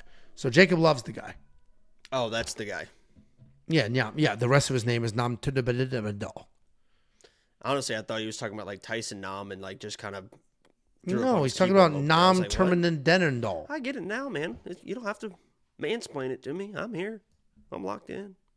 Well, we appreciate you. That's the second week in a row you donated an insane amount of money. So thank you very, very much. Viva Norway. Philip Lundstrom. Viva. Guten Tag. Next up, at UFC Macau, we have Su Young Yu taking on Balgyn Jenisuly. This is a fight where if you hear this breakdown, you go to bet on it. You want to do your own research. Balgyn Jenisuly's name is spelled literally 5 different ways, and not slightly differently. The last name, Jenisuly, sometimes has the letter K in it. It's crazy. There is no uniform system for any of the people on this card. First and last names are switched, but that's fine. That's just a cultural difference between how Americans do it. I think it's fucking wrong. Asians. But the letters, changing the letters makes no sense. But if you go look up Jenisuly right now on Bet Online to bet on him, it is spelled wildly different than it is here. And this is how I went with Tapology over UFC because UFC notoriously fucks up everything as far as the spellings, the names. They spell Sergey incorrectly. It's a mess. Anyway, we have Su Young Yu taking on Balgyn Jenisuly. Su Young Yu, 13-3 in his career. 3-1-1 in his last 5. He is riding a 2-fight win streak. Balgyn Jenisuly, 19-5 in his career. 4-1 in his last 5, riding a 4-fight win streak. Su Young Yu is a non-stop wrestler. He's going to shoot takedowns before you even touch gloves. Have the pictures. No, I don't. Nice try. No, Yeah, I don't. Dude, you know how many I'm times? looking at it right now. Bullshit. And I'm telling you, you got the pictures flipped, my friend. No, you're full of shit. I'm telling you right now, No. I think the pictures are flipped. You're going to make me check and then be like, told you so. I'm looking at a picture of Sung Young Yu on Tapology, and I'm looking at the picture. Oh, my God. I have the pictures flipped. Oh, my God. I have the pictures flipped. Oh, you know why, too? because the fighter name order is different on the UFC website than it is on Tapology. On Tapology, Sung Young Yu is first and Balgyn Jenisuly is second. And on the UFC website, it's the other way around. So I typed it this way and copy pasted that way. I do not put the graphics together. I have nothing to do with the graphics. I just show up. I don't know what's going to be on the graphics. I'm just here. I love everybody. I'm here to have a good time. I appreciate everybody. Yeah, go ahead. Well, that is what it is. That's what happens when the fight order. You guys have seen me mix up flags and stats and now pictures. Well, either way, we're going to start with Sung Young Yu, nonstop wrestler, shoots takedowns almost immediately, instantly shooting takedowns, not even touching gloves, just absolutely getting after it. If he does entertain the striking, he will pump a jab or two before diving at legs. He literally attempts 20 to 30 takedowns per fight. He'll even throw a jab and then just touch your leg to let you know that he is there. Jacob, get the fuck out of here so I can just focus on this breakdown. He can be sloppy, but he is unrelenting. When he gets to the ground, he's an aggressive grappler who is constantly climbing, working towards, and looking for a submission. Balgyn Jenisuly is a long, lean guy for the division, and he does a decent job using that size. He does a nice job plotting forward and cutting off the cage as well. He stands pretty tall, so then people shoot on him, and they shoot on him pretty often. But Are you sure you're talking about the right person? The notes are correct. The picture is only wrong because the UFC had the names, had their fighter A and fighter B different than had Tapology had it. Okay? Damn it. He's always looking to hurt his opponents from strikes. And he's very fast in transitions. You pissed Mick Maynard off. Mick Maynard was in here, heard a lot about you guys. Now he's... Well, I know Mick in real life, so I'll just shoot him a text apologizing. Because he used to be the LFA matchmaker, and Nick Newell fought for LFA, and I managed Nick Newell. See how that all works? I'm loving the dogs. I mentioned in the road to the UFC tournament finals, and Young Yu is a very good wrestler, and I typically lean wrestlers, but he can definitely get himself into some trouble. He's got some desperate shooting.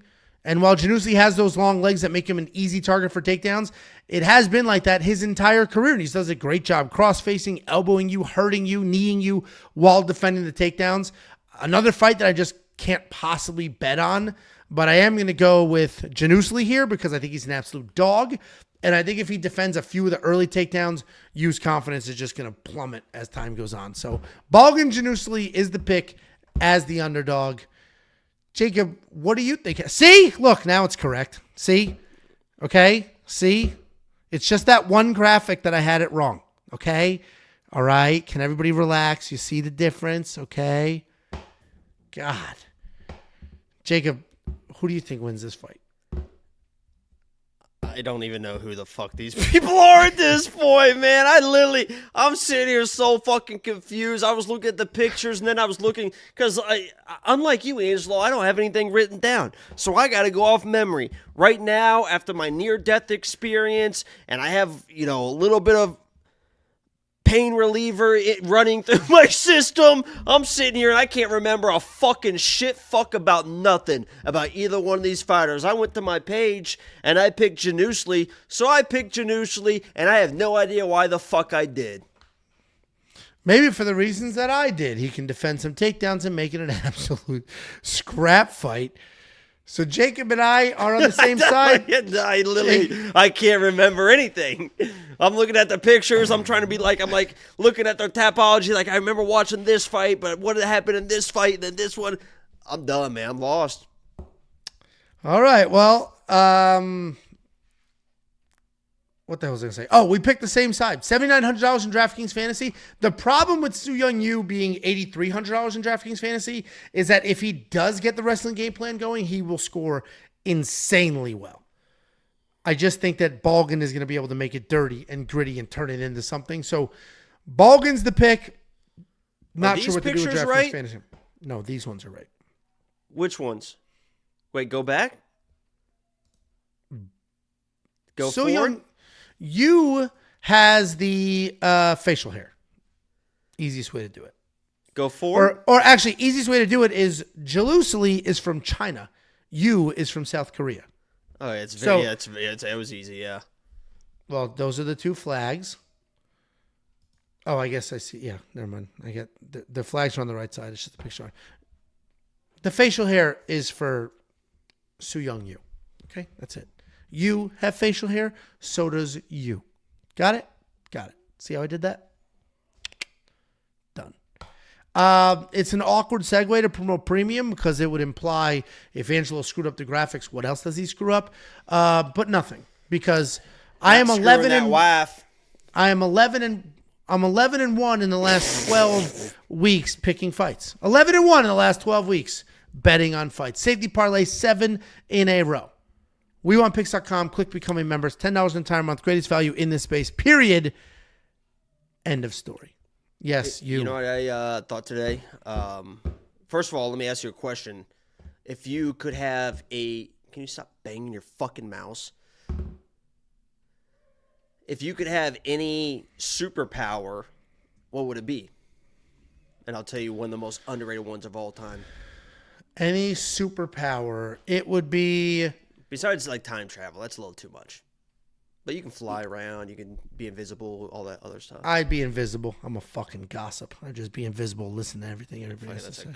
All the creeps say that. Not a cuck, a gossip. Very different. No, you'd be a fucking... I know. I'm not a voyeur. I'm not a voyeur. I'm a gossip. I bet, yeah. I want to be invisible just so I could listen to people. Yeah, I want in on all the juice. All the juice. All right, what's the underrated one? If you're not going to be in a women's locker room when you're invisible, what the fuck are you doing, Angel? I'm going to sit there and listen to people. Well, but you can cut lines as invisible. You can just walk into an arena. Lines? Yeah, I don't have to buy tickets for an event ever again. I just walk in invisible and then uninvisible, and I'm in the arena enjoying. See? Jesus Christ. Never have to pay for anything again. You could just fly and then you can fly all over the world. You just no, fly because people be like, look at the flying freak. Oh my God, somebody's flying. Shoot him. Shoot him. He's flying. Shoot him. But if you're just invisible, you just excuse me. I want to be invisible and listen to gossip. You know what mine would be? Most underrated one you've ever heard of. Nobody's ever said this before in their life. Gidget. How do you think I'm hitting my head on shit? I'm fucking tall as shit. Okay? It was the lower cabinet where the pots are in the kitchen. The fuck it was. You were here? I saw the pictures. You were here? What would yours be? And this is a little bit underrated, a little bit unheard of, but I stand by it. I would like to be able to never have to wipe after taking a shit. You imagine what life would be like if you could take any shit and then you just stand up and you're good? That's the same as invisible. But imagine that. I mean, think how much that would change your life. You're taking 4 or 5 shits a day. You said 60 a month is a target number for you. No, I said 60 a month isn't absurd. 2 a day? 2 Tuesdays, not Imagine crazy. if you could just get up and just, I mean, how much would your life change? Not that much. I would strongly disagree. Do you wipe your ass till it bleeds? What goes on over there that you're saving? I mean, obviously, sometimes you got to wipe and you get tired of wiping. So then you're just like, well, I'm done wiping. I'm just tired of it. So you just stop wiping. Then you go to the gym and you're like, oh, man, I should have wiped more. There you go. All right. Well, interesting superpower. We do have a couple of super chats. Gucci Gill sent $4.99. Does the BMF belt go to Jacob's cabinet now? Jacob beat Angelo pretty easily. Cabinet won via doctor stoppage, so the cabinet is now linear BMF belt. Wait. Jacob lost to me, so I have the belt. That's why. That's not how the people. But I see do it understand the chain of events here. So your I was winning the fight versus this cabinet. By the way, I was up 2-0. I went to my corner. The corner's like, "You can finish this thing," and I'm like, "Yeah, I am gonna go for the finish." Shot a double, switched to a single, and as I'm trying to run the pipe, all of a sudden this fucking 12-6 elbow from the cabinet comes, splits me wide open. I was gonna keep fighting. I didn't give a fuck. The doctor came in. What are we doing, Doc? He looks at it, stops the fight. It's fucking bullshit, dude. Brian Velasquez, week 3, trying to get Jacob on Prize Picks to do some picks. He's not going to do it. Thank you for the $4.99. Enough of the goddamn Prize Picks. See, he ain't going to do it. And we're doing well, man. I don't think I've missed an underdog pick entry in a very long time. And the beauty of Prize Picks is even if you just do a 2 entry, that's a 3x payout. So if you hit 1 in every 3, Evie Stevie. Evie Stevie? If you want $50, we'll send you $50. Go to WeWantPicks.com/bets. Use the affiliate links to sign up with any one of our sportsbook partners. Make a deposit, and we send you $50 as a thank you. It's affiliate marketing. They're going to pay me, so I slice off some of that money, and I give it right back to you. Here's me on the last 12 cards. 12 cards. And if you don't think this is impressive, just... I don't know why that's such a random comment, but it fucking just killed me. Why would a flying man get shot? If you're just they see flying somebody around... holy shit! Yes, correct. That's literally the it. first instinct of anybody that's seen a flying man is just to pull out a fucking Glock and put 3 in his chest. That is correct. That is correct. Yes, that is exactly. They would just shoot his ass. They would just shoot his ass. Anyway, here's my last 12 cards. 28% ROI over 12 cards. And if you don't think that's an impressive streak, A, you have no idea what it's like to bet on fights. And B, go check anywhere on Twitter. Those dudes... Put his ass down! Every person on Twitter, anybody who's been in this space for any meaningful amount of time, has been absolutely getting smoked. Down humongous units. People are retiring. They are so freaking bad at this. Jakey Boy and I are dominating. I specifically have had an incredible run over these last 12 events. Can I be honest with you, Angelo? What? I think it's time that the chat, I think it's time for the world, the Discord, Twitter, the YouTube comments. It's time to give you your flowers. Thank you so much. What's your favorite? Was that a fucking pink? Did you just feel yourself so much you went pinky up on that drink of water right there? I gave you one compliment and you're like, you go, thank you so much. Little zesty ass drink, Angie. That pussy leaking, baby. Maybe. Didn't pay attention. But it's not just copy-paste bets. It's the greatest value in this space. First of all, it's only freaking $10. It's only $10. You're going to see other people charge their own. They have their own thing. Mostly Patreon. Some people took the effort to make a website. They're charging $30 is an affordable price point for them. What a joke. $50. Oh. Don't say There's it. one foreigner that charges $100 and he is down ridiculous amounts of money. WeWantPicks.com. Click become a member. You're going to get tools, picks, bets, all the bullshit. $10. Here's the address. You want to send something for mail day. The vlog should have been out. Hopefully it'll be out soon. Watch that. You'll see what a mail day looks like. If you got a small business, you just want to write a letter, whatever it is, here's the address. Send it over. Yo, send me some free fucking shit, yo. If you guys got some shit, some cool shit, send me some fucking free fucking shit, dog. I have a box of free shit for you, and it's just sitting in my car because you refuse to get it. Well, I was sorry for almost dying this morning. Well, that was one of many days. Next up, at UFC Macau, we have Ozzy Diaz taking on Mingyang Zhang. These pictures are, in fact, correct. Mingyang Zhang, 17-6 in his career, 5-0 in his last 5, riding a 10-fight win streak. Ozzy Diaz, 9-2 in his career. Are you giggling? Am I what? Sound like you were trying not to laugh about something. What would I not laugh about? 4-1 in his last 5, making his UFC debut. Ozzy Diaz, former LFA champion of the world. He is a striker. He's light on his feet. Likes to use his movement really well. He's got some grappling, but by no means is he a grappler. He finds finishes in the clinch or at distance. He is creative with the striking. He's very tough. But he can also be hit, and he's a bit chinny. He is very tall at 6'4", but he's not the thickest guy. He's a skinny guy, and in fact, he fought the majority of his career at middleweight. He's taking on Mingyang Zhang. This guy's a dangerous, very dangerous guy, but mostly ground and pound dangerous. And that, if you look at his last fight, Doesn't seem to be the case because he knocked that dude outstanding, but there is a lot of ground and pound in there. There's some raw power in his strikes, typically looking to mix it up on the feet, close the distance, get it to the ground, and then work from there. He has fantastic pressure, an excellent record with a 100% finish rate split down the middle between KOs and submissions. He can be sloppy on the feet, but he is very tough. He's going to continue to move forward no matter what. He's coming off that knockout win over Brinson Ribeiro. This should be a fun fight. I think it's definitely going to be a fight that ends by finish. There's no way this goes to a decision. Both guys are finishers. Neither one of them are afraid to engage. And I think Ozzy's just a little too chinny to fully hang with Zhang here. And even if he has some success, Zhang's the far superior grappler, so he can take over from there. Zhang is the pick. And I got a little parlay with him in there. You could check that out on Premium. What do you think, Jakey Boombalats? Yeah, when you're getting dropped on the regional scene, it's really not a good look when you're trying to come up at 205 against not that Mingyang is like a title contender. I don't think he's got those type of skills, but he does hit fucking hard, and he can finish the fight anywhere. He's a well-rounded fighter, and he showed against Tumendemberel that he can kind of beat UFC level guys to the punch.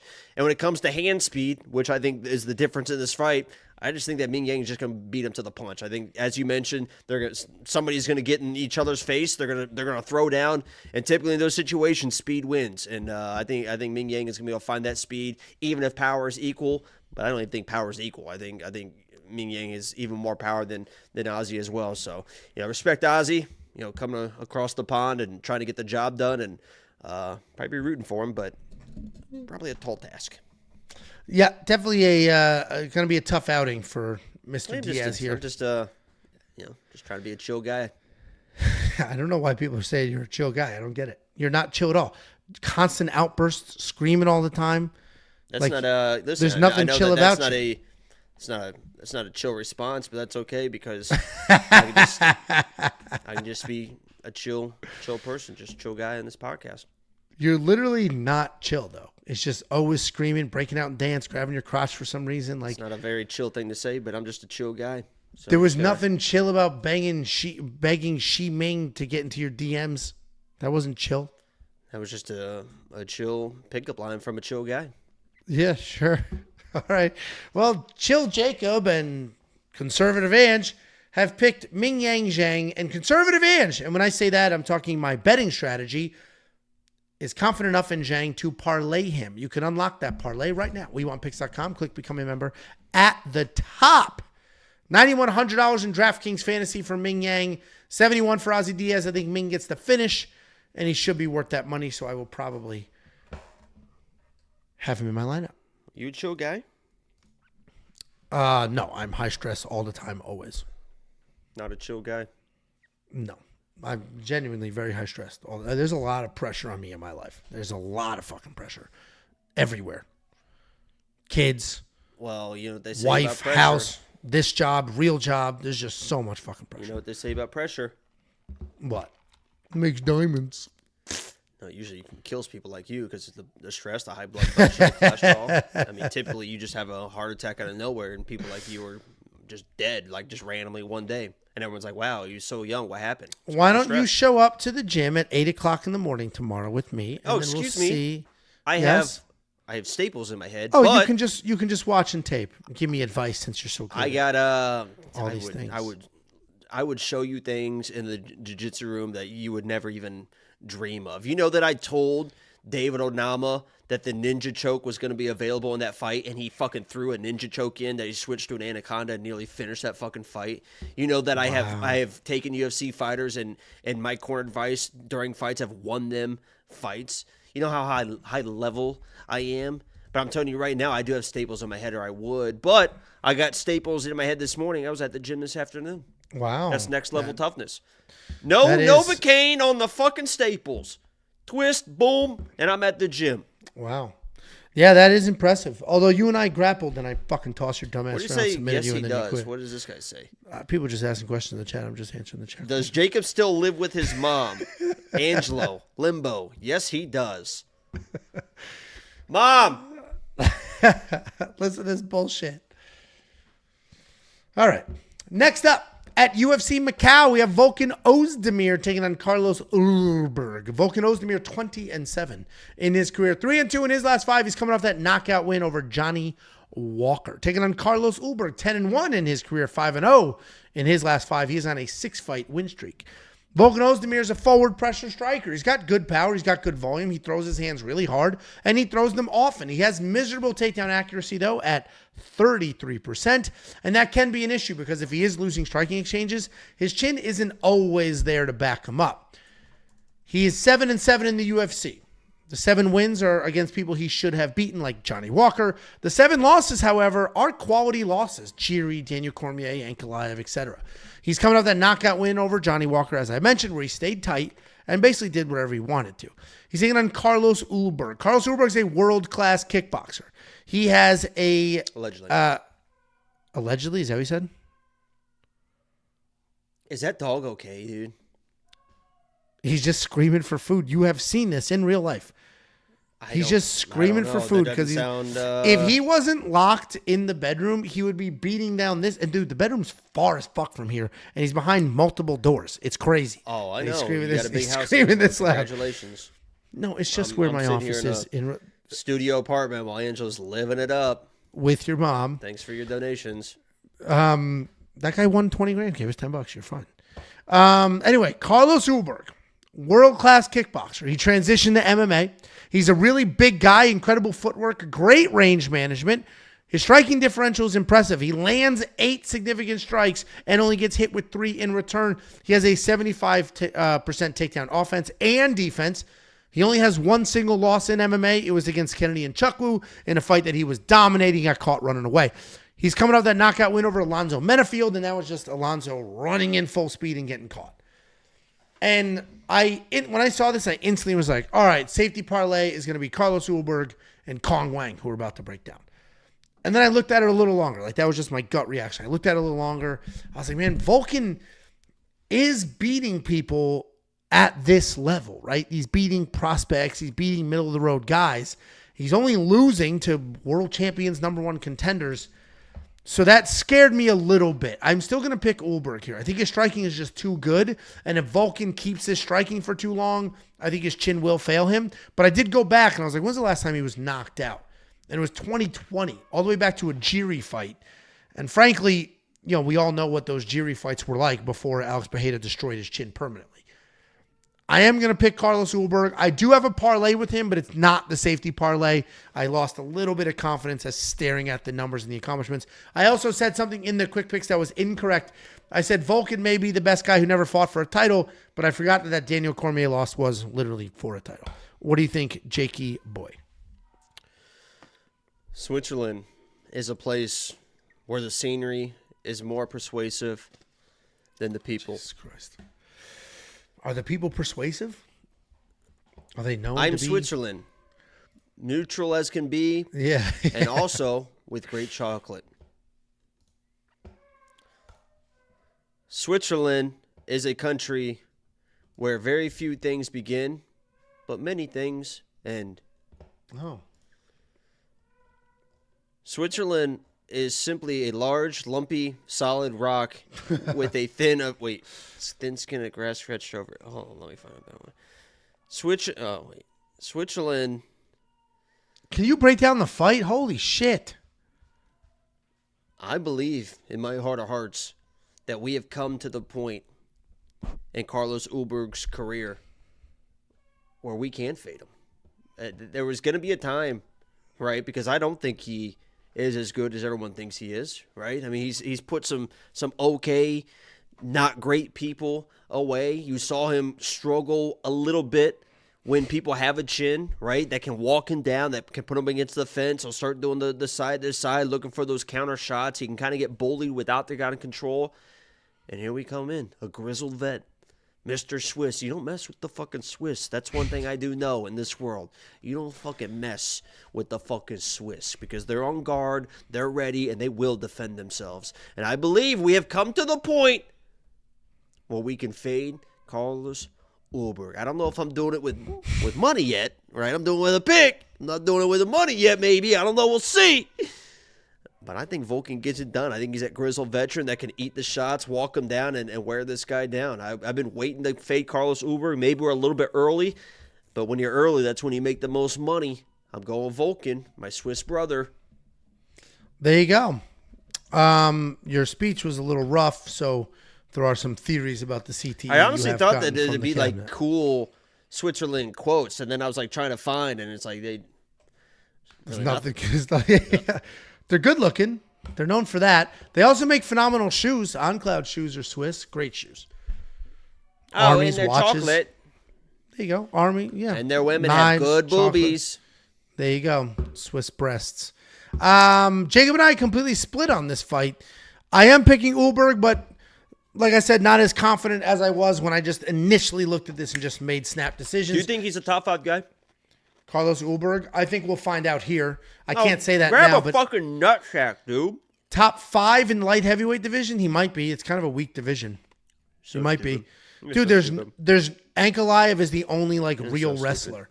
So he's just a very, very good striker in the division loaded with striker. He's sleeping everybody.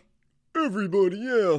He had to submit his last opponent, ass face. After he dropped his dumb ass. And no, his last opponent was Alonzo Menefield, who he smoked and knocked out standing. Oh, well. Ass face. Ass face. Oh, say it again. Ass face. Oh. Stupid. Yeah, see what he does?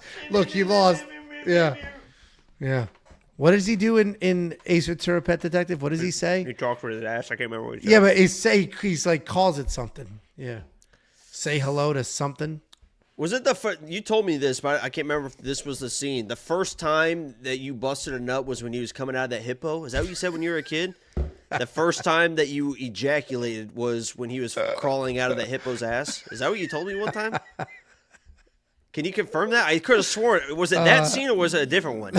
There's nothing true about that statement whatsoever. How would I just make that up? That's why I'm laughing, because it is insane what that autistic brain of yours just did. It is insane what it just, how everything wired that way is nuts, dude. Nuts that it just did that, dude. All right, well, I'll see if I can find the text. He's absolutely nuts. And it does look, somebody said Angelo laughing like that is a confirmation. I can see how that would be the case, and who gives a shit? But no, just the shock. I didn't know what was going to come out of his mouth, and those are the dots he connected. Nuts, dude. Nuts. We are split here. If you do want to check out the parlay I have on not only this fight, some other fights as well, you can do so now. WeWantPicks.com. Click Become a Member. Click Become a Member. It is only $10 for an entire month. You're going to get UFC China. You think about that scene again, huh? Getting all, UFC, yeah, that's why this hand is gone. UFC China, UFC 310, and UFC Tampa Bay.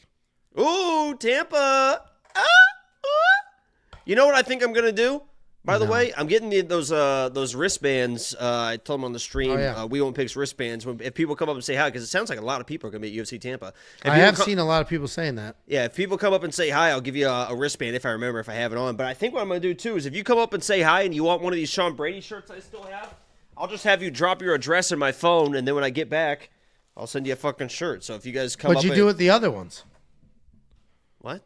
You still have all the shirts, or you sent some out? No, I have all the shirts. I haven't sent any of it. I couldn't figure out what I wanted to do. But I think if you come up and say hi and you want a Sean Brady shirt, you just drop my address in your phone and I'll have a list there. When I get back, I'll send them out. It seems like a good idea.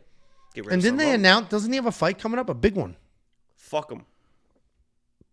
He does have a big fight coming up, though. Fuck him. It's him versus who? Fuck him. Okay. $5 super chat from Shoujo. Made some bread on Lock of the Week, so thanks, Jacob. If you need me to take your place and beat down Sensitive Ange, let me know. Yes, he needs that. He needs that. I will give you the address to the gym. You come here. Let me know. Actually, you come to Dallas. Take a picture of you at the Dallas airport. Then I'll give you the gym address. You come here, and we'll sort it out like men. Shoujo. I'm bringing back the fight the audience. No, Bringing it back. I don't need anybody because I won the first one. I defended the takedown. I easily got to a single. I could have thrown him through the front windows of the place. It was a very successful night for me. There you go. Yeah, a night of all nights. Next up, At UFC Macau, we have Quang taking on Gabriela Hernandez. Quang, 6-0 in her career. She is undefeated, coming off a knockout win in her UFC debut. Taking on Gabriela Hernandez, 9-3 in her career. 3-2 in her last 5. She's coming off her first UFC win. Quang is a very good striker. She's a professional kickboxer who made the transition. And if you do any tape study whatsoever, you'll immediately see transition to MMA. And if you do any research whatsoever, you will immediately see that she beat Valentina Shevchenko in kickboxing. And she fights the exact way that you would expect a high-level kickboxer to fight. She's got power. She's got speed. She can defend takedowns. She hasn't fought a non-stop wrestler yet, so the takedown defense is subjective so far. But she is insanely powerful. She walked out with the Joker mask. Her UFC debut, tons of confidence, got it done, knocked out Victoria Leonardo. I forget who it was. It definitely wasn't me, but some idiot picked Victoria Leonardo to win that fight. Taking on Gabriela Hernandez. She's a powerful striker on her side as well. She's big, she's strong, she's fast, and she's technical. She's got good striking, solid BJJ as well. Her takedown defense is okay, but it's mostly just her being big and strong and using that size advantage. She's got good BJJ, and she does work well off her back, but almost too well. She'll just hang out on her back the whole time. What the hell is so funny? Someone said something about, like, why the fuck would somebody fly to Dallas, blah, blah, blah. They could be 100 miles away. I said, Angela's so stupid, bro. And I'm just casually reading the chat as I do while you're talking. And somebody said, I'm Angelo.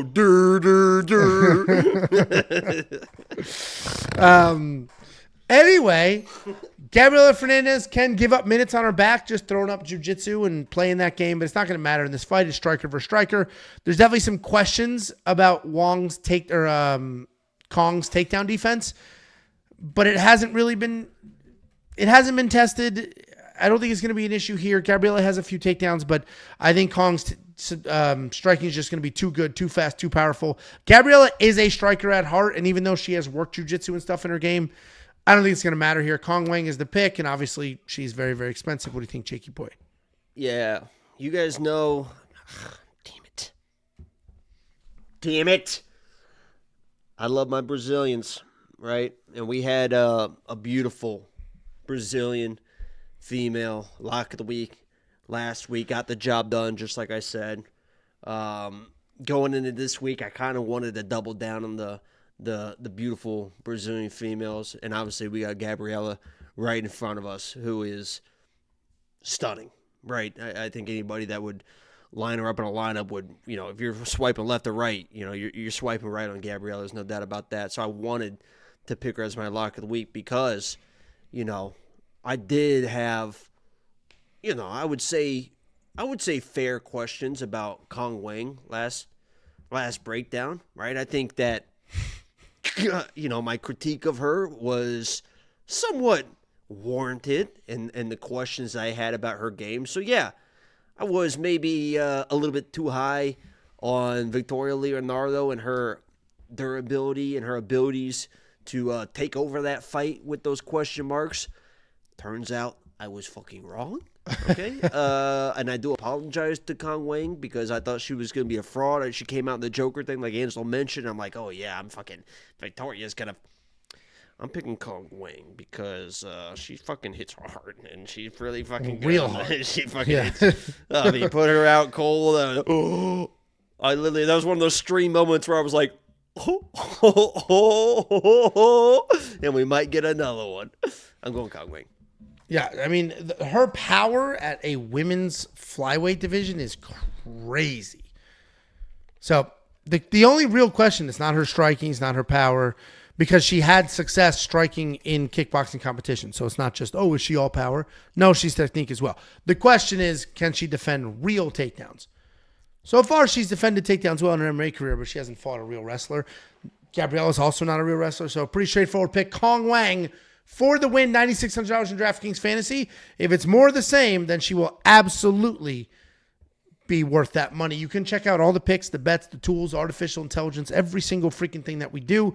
It's all on the website instantly. There's no tiers. There's no buy this and then upgrade for this. None of that bullshit. Every single thing, one low price, $10. We have 4,200 plus premium members. you could be 4,201. WeWantPicks.com. Click become a member. At the top, it's $10. You're going to get the rest of this year included right now. Next up, at UFC Macau, we have Kenan Song taking on Muslim Salikov. Kenan Song, 22-8 in his career, 2-3 in his last 5. He's coming off a frustrating win over Ricky Glenn. He's taking on Muslim Salikov, 20-5 in his career, 2-3 in his last 5. He's coming off that split decision win over Santiago Ponzinibbio. Kenan Song, as we all know by now, is a very powerful striker. His wrestling kind of sucks, but he does have that one-punch knockout power. He also has some of the worst decision-making we will ever see in the UFC. And we've seen examples of that time and time again. He made a million mistakes in his last fight against Ricky Glenn. He had Ian Gary almost knocked out cold, decided to wrestle him instead of continue to pour on punches. His takedown defense can fail him. His decision-making can fail him, but he's very, very tough. He keeps the power. He continues to work forward, continues to try to make stuff happen, and continues to try to win fights. But again, he's an idiot when it comes to making decisions inside the cage when he has somebody hurt. He's taking on Muslim Salikov. Solid striker. He hits very hard. He does have wrestling in his back pocket if he needs it. For some reason, that's being contested in the YouTube comments. He has 9 takedowns in his UFC career. He averages 2 takedowns per fight. Like, I don't know why everybody's convinced he has no wrestling and can't wrestle, but he can. And he does have it. It's not his go-to, but it's there in his back pocket if he needs it. He holds nothing back. Almost every single strike that he throws is a significant strike. His takedown defense is solid. His takedown offense is there, and he's got good striking. He's coming off that knockout loss to... Oh, no, not knockout. He beat Ponzinibbio. Randy Brown, the knockout loss was before that, and before that, he was also lost that fight. So the win over Ponzinibbio got him back in green. Kenan Song hits like a freight train. He's got the worst killer instinct, worst fight IQ we have ever seen at this weight class. So even if Salikov is in trouble, you can't count on Kenan to seal the deal, to come forward, to finish it and get it over with. So Salikov's going to have to be the pick, but this line is getting a little too far away. I mean, Salikov is 40 years old. So, I mean, what are you doing? 2-1 odds on a 40-year-old. Muslim Salikov is the pick, not touching this with my money. What do you think, Jakey boy? It feels like kind of just by the judging of, because I feel like I have a good gauge of like where people are putting their underdog money and stuff on this card. There's a lot of people that are picking Song Kenan as their underdog pick this week. And that usually gives me a little bit pause for concern. Like a lot of times if I'm doing my lock of the week video and I make my lock of the week and the first 50, 70 comments are like, oh yeah, they're definitely a lock. I'm like, oh shit. Like usually the locks that fucking lose are the ones everyone's like, yeah, that he's definitely gonna win or she's definitely gonna win. And typically when everyone's like, oh, what the fuck, those are the ones that hit. And it feels like Song Kenan is like everyone's favorite dog. But honestly, I kind of get it. He is gonna be my pick in this fight. He's a durable guy. I think it's gonna come down to durability. I think it's gonna be a decision fight.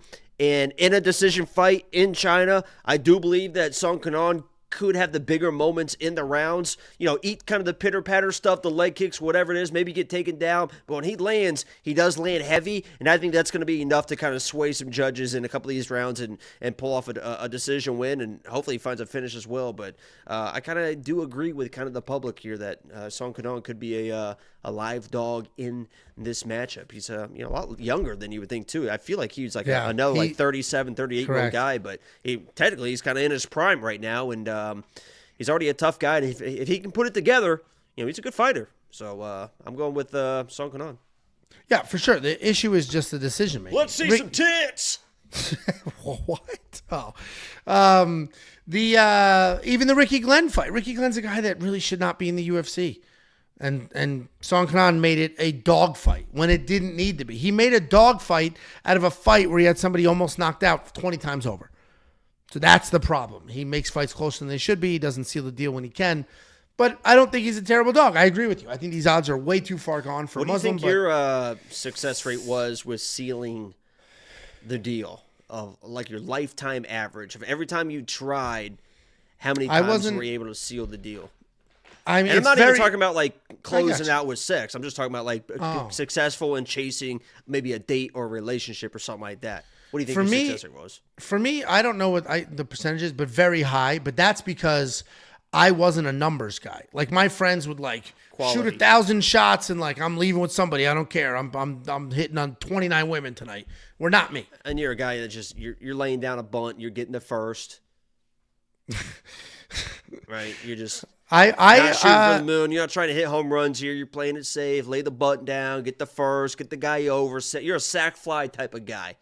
I'm a reasonable human being who treated women with respect, and that's a true statement. No sarcasm whatsoever. Yeah, I think we both agree that I'm the same way as well. Yeah. I love women. I respect women. I'll take this out of the page of, and I'm not saying that this is going to be bad. People are going to try to relate both of these together, but it's not. I'm going to quote 40-year-old virgin. That's not saying that I am. That's not saying I'm a virgin, guys. I'm just saying he says a quote that he respects. I'm not saying I'm a virgin. I'm saying he said that he respects women so much that he completely stays away from them. That's kind of what I am right now. I respect them so much. I think they're beautiful. I think that I just kind of completely stay away from them. But I've had sex. I've had it. I've done it. Well, there's no kids to show for it, or so we actually don't know. I've done it. We don't. Bags of sand. There's no real confirmation. I've done it. I'll take your word for it. A few times. Oh, okay. All right. Because before you said, I'm really backed up. So I just didn't know. You know who isn't going to be backed up is Angelo when he gets back to that room and fucking does whatever he's about to do with whoever's in there because they're fucking crying for it. Unlock all the picks, the bets, the tools, the round line leans. It's freaking $10. What are we talking about? The success that we've had over the last few months. Just check any of the comments of any of the recent recap videos. That's all you need to do. That's all you need to do. See what the people have to say. I think people think I'm Joe. I really have. WeWantPicks.com. Click become a member at the top. Vote in the chat if you think Jacob has had sex or not. Nico Pico, if Angelo shat in the woods, did it all come out yet? I don't get it. I don't get it. Why wouldn't it all be out yet? I don't get it. Ralphie, $1.99. Jacob, when is Lau coming out? It's lock of the week without the. I didn't. Lock of week. It's not. It's a. And I didn't want to leak this. Right, yeah. It's for your low T. Oh. A lot of projecting coming out of Angelo right now, but it's my new single coming out called Low. I'm not sure why you said Lau. It's called Low, and it is the new single coming out. I've got, I was able. I don't know how I did this, right? Because we just recorded it a few weeks ago, but I got Kendrick and Drake on it. So it's going to be hot. It's coming out. It's kind of like their, make amends Make-A-Wish record. And say that again. It's their Make-A-Wish. They have a wish? You had a wish, and they're making it come true. Oh, death. Because of the cancer. Right. Another cancer joke. Tiffany's home. That's why the dog is out. Let me let this dog out. Go. Look at those legs. Jesus. Look at those fucking. Oh, God damn. Right, let's go. All right. Moving on. Good. Now that dog will shut up. Tiffany's home. Next up, at UFC Macau, we have Yan Jinan taking on Tabitha Ricci. Xiao Yan is actually how they pronounce it. Xiao Yan is 18-4 in her career. 2-3 in her last 5. She is coming off that title fight loss to Wei Li. She's taking on Tabitha Ricci. Tabitha Ricci is 11-2 in her career. 4-1 in her last 5 on a 2-fight win streak. Xiao Yan, I love how you cropped his face out for that. Just half of his dumb ass. Xiao Yan's a very clean boxer.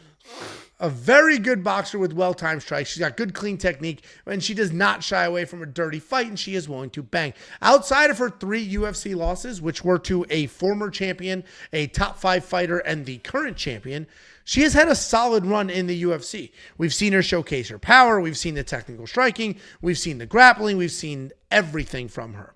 She's coming off the title loss to Wei Li, where she was taken down 6 times, but she actually had 3 of her own, which was impressive. Taking on Tabitha Ricci. Tabitha Ricci is a very good grappler. not wrestler, grappler. She takes her time, she settles into positions, and then she'll look for submissions. She's very heavy on top. She's got good pressure, good control. She'll try to ground and pound on top as well. That'll create some scrambles, and then she'll find her openings there. Her striking is improving, but it's not great. Neither is her offensive takedowns. And that's why she ends up with cage control and just forward pressure, because she isn't shooting very clean takedowns. She's coming off that decision win over Angela Hill, with the forward pressure and the cardio were insane. Tabitha Ricci might have some of the best cardio and some of the best output in this division. She's got a ridiculous gas tank. She continues to move forward at all costs. The problem is she spends all of her training working on her gas tank and her cardio, and none of it working on the takedowns, working on the striking, because we haven't seen improvements there. So if you trust Tabitha Ricci to come forward and just stay busy and use that gas tank, then she can win this fight. But if you're relying on technique and speed, actually she's faster here. But if you're relying on technique and actual skill sets, Yan Xiaonan has to be the pick. So she's going to be the pick. Tabitha's pressure can absolutely win her around. I am going to look at that plus 3.5 bet. I'm surprised these odds are as wide as they are, because while Yan Xiaonan's the better fighter, Tabitha, cardio can be a weapon. What do you think, Jakey boy? Oops. You going to pick or what? Angelo, I think everyone knows how I feel about Tabitha Ricci, right? I mean, just absolutely the salt of the earth, just down to earth, Brazilian Cali girl, no questioning her beauty. There's no questioning her toughness, her can-do attitude. There's no questioning that smile. There's no questioning that laugh. There's no questioning that accent. There's no questioning her heart, her kindness, tenacity, her ferociousness. There's no denying any of that. I'm not sitting here to deny that right now. But I got to be honest with myself. I got to be honest with you, Angelo. I got to be honest with the people. Because although this is a beautiful Brazilian, and I can't stress beautiful enough, the way she's put together, that's how we know God exists. When you look at people like... Where was he in your kitchen this morning? When he saved my life. And I think he saved it for this moment, to be honest with you. There's no denying that when you look at somebody like Tabitha Ricci, but I do have to be honest with the people. I do have to.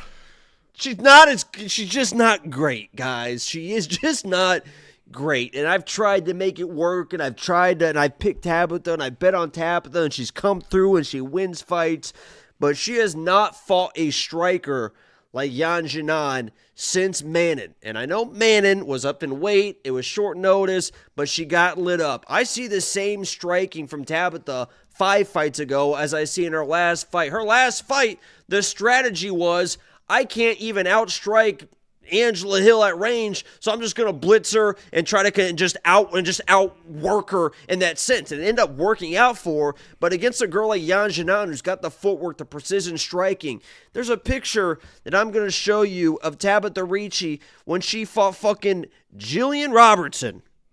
Okay? Jillian Robertson is not a striker. She's not anything. Terrible striker. This is what Jillian Robertson did to Tabitha Ricci. I love Tabitha Ricci. I'm probably going to be rooting for Tabitha Ricci. I hope she gets it done, and I hope she gets it done in beautiful, spectacular fucking fashion. But Yan Xiaonan, she's a bad fucking bitch. And her striking is so fucking precise. And every time you see her, she is cleaning up the wrestling more and more. I know that she was taken down and controlled by Wei Li. That's fucking Wei Li. Wei Li can set up her shots with her hands. She can do anything. Tabitha Ricci can't really set up shots. She just has to trust that she can just bully through strikes to get the clinch positions, to try to judo throw you or get those trip takedowns. I just think when she's trying to do that, her head's on the center line, and a girl with the striking level of Yan Xiaonan is just going to light her up. So I hope I'm wrong, but honestly, I bet Yan Xiaonan at minus 200. I think she should be minus 350, and I think she walks through Tabitha Ricci. Yeah, I mean, it should be interesting. I think, I don't know. I think her pressure, Tabitha's pressure, can win her at least a round. So I don't think it's. I know you're very high on Yanjinan. I also picked Yanjinan, but I actually think Tabitha Ricci is a decent dog here. Dude, there's something to be said about just forward pressure. There's just something to be said about people pressure. that can't really strike. I mean, look at the. But Angela Hill can strike, but and Angela Hill's she's not the most experienced person in this division. There's no pop in Angela's shots. There's nothing. When you have a nice sharp jab and people are trying to walk into that, I mean, Jillian Robertson was lighting her up with just a little bit of a jab out there because she just head on the center line, just walks forward with pressure. Yanjinan's probably one of the best strikers in this division, if not the best striker. Besides, I mean, she has, can't forget about Manny Hibas. Yeah. And she has insane power. Listen, I'm on the Yanjinan side. I just think there's something to be said about wild pressure. I will check that plus 3.5 on the Tabitha Ricci side. She continues to widen. Do you see improvements when you watch Ricci fight after fight? No, not only in the cardio. The cardio gets better and better and better. Only listen. I picked Yan. We don't need a debate. I picked Yan. I just think cardio can be a weapon, and it can certainly win her one round. And I think the plus 3.5 will look good. This girl's a title contender with 5 rounds with Wei Li. I mean, she's in her home. I don't think in 3 rounds Tabitha Ricci is going to overwhelm a girl like Yanjinan. I just don't think it's going to happen. I think there could be a whole bunch of boring-ass cage control from Tabitha for sure. I think you got a fucking big-ass back, stupid fuck. I mean, it is very. I pick things up. I don't bend my knees as much as I should. Very muscular back. If you want to unlock all the picks, the bets, the round line leans, the tools, and more, WeWantPicks.com. Click Become a Member. At the top, it's only $10 for an entire month. That'll get you UFC 310. That'll get you this card. That'll get you UFC Tampa. She's got like a 35% takedown accuracy, too. People are like, oh, she can just take her down. Her takedowns suck. No, it's cage control. It's not takedowns. Her takedowns suck. It literally would be cage control, not takedowns. That's how she beat... I mean, you could argue she didn't even beat Tisha Torres, but that's how she did. I know how she held fights. Held her dumbass against the cage. No, I get it. Just work at a higher level. $5 super chat from Nico Pico. We pick them. We want you. Pick them. You pick them. Yo, Salamander, drop us a freestyle. We want you. Here's an ad lib to wrap off Havoc. I probably would have caught that. I got to get this off the screen. Christ. You know what's crazy? I usually proofread these before I throw them up, but he donated already, so I was like, yeah, we're good. We pick him. If you don't know what that is, we pick him. That is Yusuf Zalal shouting Jacob out on the microphone after he won his fight. Oop, didn't need to. Next up. At UFC Macau, we have the main event of the evening. We have Petr Yan doing his best flex, taking on Deiveson Figueiredo. Petr Yan, 17-5 in his career. 2-3 in his last 5. He is coming off that win over Song Yadong, taking on Deiveson Figueiredo, 24-3 in his career. 4-1 in his last 5. He is on a 3-fight win streak at his new weight class. Petr Yan, former bantamweight champion of the world, phenomenal striker, fantastic takedown defense, surprisingly good takedown offense as well. He's a nightmare for a lot of people because of how dangerous the striking is and then how well-rounded the grappling is. He plots forward. He's got that Muay Thai style, that Muay Thai guard. He'll blast away with power and accuracy. He averages almost 2 takedowns per fight with a solid 85% takedown defense. He is coming off that win over Song Yadong, where he had a couple of takedowns and very clean striking. He's taking on Deiveson Figueiredo, the former flyweight champion of the world, the weight class below this one. He is undefeated in this weight class since moving up. We've seen cardio improvements. We've seen a higher focus on wrestling. And it seems that he has taken his power up here with him. He's a well-rounded guy. He's dangerous everywhere. He's got that power in the hands, well-timed shots, a BJJ black belt, and some dog in him. He's coming off that decision win over Chito Vera, where he was the first person ever to record a knockdown against Marlon Chito Vera. Figgy did the impossible in that fight with that punch. You could argue that Chito sort of tripped, was a little off balance there. But the reality is... What is last fight, Garbrandt? No. He knocked down Chito. Garbrandt was at UFC 300 all the way back in the spring. Am I wrong? No, I'm not wrong.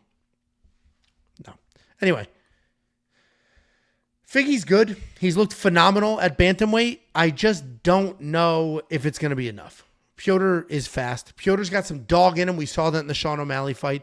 We've seen Deiveson have some dog, but we also watched Brandon Moreno break him I'm going to go with Petr Yan here, but I would not be shocked if an older Deiveson Figueiredo all of a sudden came out here looking like a Nurmagomedov and really got the wrestling going, because Petr Yan's takedown defense is very good, but that's against like Aljo. Like, he hasn't really fought somebody with phenomenal takedowns, and Deiveson has really cranked it up lately. So Petr Yan is going to be the pick. Minus 300 seems far too wide for me against a guy like Deiveson, who is a former champion, who can go 5 rounds and has looked good at this new weight class. What do you think, Jakey boy? Yeah, I'm just gonna preface this by saying he probably shouldn't listen to me on this breakdown. I'll just be honest with the people, because the obvious pick here is Petr Yan, right? He's going to be the better striker. He's a cleaner boxer. He can hold his own in the wrestling, maybe even offensive wrestle if he needs to, because we've seen Figgy been able to get offensive wrestle. He's going to scramble hard, but he can get takedowns to win rounds. He's the more well-rounded guy. So I understand the odds, and I understand people are picking him, especially the fucking 95% of people that are on the Yan parlay. I mean, that's like the biggest. Everyone's on the fucking. It's like, okay, well, when 95% of the MMA community is agreeing on something, usually not a good thing. So it feels like somebody's gonna fuck up the Yan parlay. I believe, just from a hunch, just from a feeling, maybe it's the Brazilian blood coursing through my body, that Figgy is gonna find a way to get this job done. Now, is it gonna be a submission? I don't know. Aljo was able to get his back. Figgy is a little bit more aggressive in those type of positions. Aljo is more of a control, even though he's good with the submissions. I don't know if that's going to happen. But what I do know is Petr Yan is notorious for dropping the first round in fights, right? Everyone knows that. He makes his reads, he shells up, he sees what you're doing, and he will almost let people win the first round. In 5 rounds, it's a little bit easier to do, right? You can drop a round, then you only have to win 3 of the next 4. I do believe that he's going to drop the first round. I think he's going to drop the second round. And now you're in a situation where you have to win 3 rounds against a former champion who could get takedowns. And if all of a sudden you get taken down with a minute left in a round that you're winning, and then you lose that round, now you kind of lost that fight. So that's kind of the path to victory that I'm kind of forming in my head. Even though I do accept the fact that Petr Yan is the better fighter, the more well-rounded fighter, and I understand the odds. With him dropping around, I think Figgy's going to be able to win the second as well. The big actions is going to come from Figgy, right? The big overhands, the big shots in that tight guard, maybe a takedown. And if Figgy wins those first 2 rounds, I think he can find a way to sneak out a third in some capacity. So I'm going Figgy here. I haven't bet him yet, but as a pick, it just feels like he's just on this path to get it done. Switching weight classes, he's looking good. It just seems like it's, Petr Yan's already kind of been there, done that. I know he's trying to climb his way back, but I'm going Figgy. Well, I don't hate the Figgy pick. I picked Petr, but I don't hate the Figgy pick. Petr's coming off a decent layoff. He did have a couple of surgeries in the mix there. And, Petr's had a little bit of bad luck recently. Last 5 fights haven't been spectacular for him, but he's had quite a few tricky opponents in there. Merab, for example, former champion. Sean O'Malley. I thought he beat Sean O'Malley, who ended up becoming the champion. Sean O'Malley took his ass down. The Aljo fights, he won every single one of those Aljo fights. Literally everything. Aljo smoked his ass in the second fight. He got the illegal knee situation. Petr Yan, I think he's had a little bit of a bad streak there, but we are split here, but I am not. Let's put it this way. There's no bets on Petr Yan. I do think he wins. There's no bets on him. $9,000 seems absurd, but a couple of comments here that stood out at me. First of all, Figgy decision is a lock. I didn't mean to pin this one, so we're going to get that off the screen. There was a comment, because I said Petr Yan hasn't really faced a nonstop wrestler recently, and somebody said, Merab, LMAO. Yeah, and he lost that fight. The point I was making was his takedown defense is a bit inflated. We haven't seen him face somebody who will shoot the takedowns and hang out on top and do that. Merab doesn't shoot. He gets against the cage and works from there. Deiveson is going to shoot. Then we have these comments from YouTube. Figgy is a dog. Yan ain't got that in him. I literally would reverse those statements. Watch Petr Yan versus Sean O'Malley. There was a ton of dog in Petr Yan there. But he had dog in him. We're just talking about if he has dog in him. All right. What's your dog sound like? And I thought he won that fight. Bark for me. What's your dog sound like? Bark for me. Arf. Arf, arf. Arf. And And Figgy, we have seen Figgy quit. I've never seen Petr Yan quit. I've seen Figgy with my own 2 eyes quit against Brandon Moreno. Brandon Moreno broke him and he quit. He quit. He turned his head, was like, just end it. He quit. So, just a couple points to make there. This is a good main event, especially for a fight night. I'm looking forward to it. Can you address the meniscus tear and ACL rupture? Yeah, he said he had injuries. He had an injury and surgery a year ago. I'm correct. I am not a doctor. I'm not going to come up with some fake timeline. Then you should or should. Who the fuck knows? When you just have to assume he hasn't been gone years. He's been gone a year essentially. Ooh, coming back too soon, you say? No, I'm saying I'm not even going to factor in ring rust. If he's been gone 2-3 years, and it's like he's been gone 3 years, he's trying to come back. Even if there was ring rust, I have a tetanus shot. There you go. My arm hurts like a bitch, too. Yeah, see, finally people wisen up. Fizzy breaks easy. Yup, he quit. So funny how the wild different opinions. Everyone type that he did not quit real quick. He quit and that fucking dude turned his fucking... He quit. Everyone say he did not quit, Angelo, you fucking idiot. Please don't say that. Guys, that is the breakdown. If you want to check it all out, check it all out. It's freaking $10. It's such an insignificant amount of money for what you get. It's absolutely insane. Nothing compares to it. Literally nothing. And this is my head right now. Please support the stream by liking the video. This literally, if you guys didn't join the stream earlier, I was attacked. I fought back to the best of my ability, but I was in the emergency room this morning getting staples in my head, so... I do appreciate you being here because you literally were like, can we do it tomorrow instead? You didn't give a fuck in the moment. I'm sitting in my kitchen bleeding to death. Not that bad of an injury. And you didn't give a fuck. And I honestly thought that your wife gave a fuck. Turns out she didn't give a fuck either. So now I'm changing my emergency contact. Who wants to be my new emergency contact? Okay. You got scared. You're pre-reading the... I'm pre-reading the super chat because he was the one who started using shortcut words. I think this is a rap. Dabitha Slabatha. I be dabbing up mad with a sledge. If you're taking a dump, it's all going to come flying out now. Have you seen... Thank you for the $10 super chat. I don't know what that is. If you have released a single about Slabatha, link it will... Mocha. Have you seen... Thank you for the $9.99. I said that. Have you seen the bar stool? Like, so Brianna I don't chicken watch fry. All right, well, here's your little plot. Here, settle in. No. Fucking, here we go. Yeah, let's hear it, Angelo. Dave Portnoy has a podcast called BFS. It's him and 2 young people. One of the young people is Brianna Chicken Fry. She was dating Zach Bryan, the country star. They broke up. He apparently is a piece of shit person who yells and screams and throws things at people, jealous. He's a psychopath lunatic. He offered her $12 million, like, just don't talk about anything happening in this relationship. She said, no, I'm going to talk about it. That's what I do. David Onama? No. Oh, that is why David Onama said he was going to watch Zach Bryan. Did you see what the camera did to that? Yeah, went right to her because of that drama. That's her. So where I was going with that is Barstool has this guy on staff called Roan. He's like known as the greatest freestyle rapper of all time. Like that's his thing. Or battle rapper of all time. And so they had Roan writing battle raps, like freestyle, like just takedowns of Zach Bryan. And he would write them, but Portnoy would sing them, and Portnoy can't rap for shit. Dude, they have behind the scenes clips of Portnoy being like, Dabitha, Slabitha, like it's so bad. And that whole story was to say that's what I felt like reading this. See, we got there. If you knew pop culture like I did, I wouldn't have had to tell the story. You would have been like, yeah, I saw that. That is crazy. We the boys. Sorry, guys. Premium membership gets you a whole bunch of shit, like the Line Move Tracker, Prop Hunter, DraftKings Optimizer, some dude from New Zealand who plays Frisbee golf and wants to be a professional Frisbee golfer, but also breaks down He was excited. He said Staple Gang. He's gotten staples. Now I've gotten staples. I think he had brothers.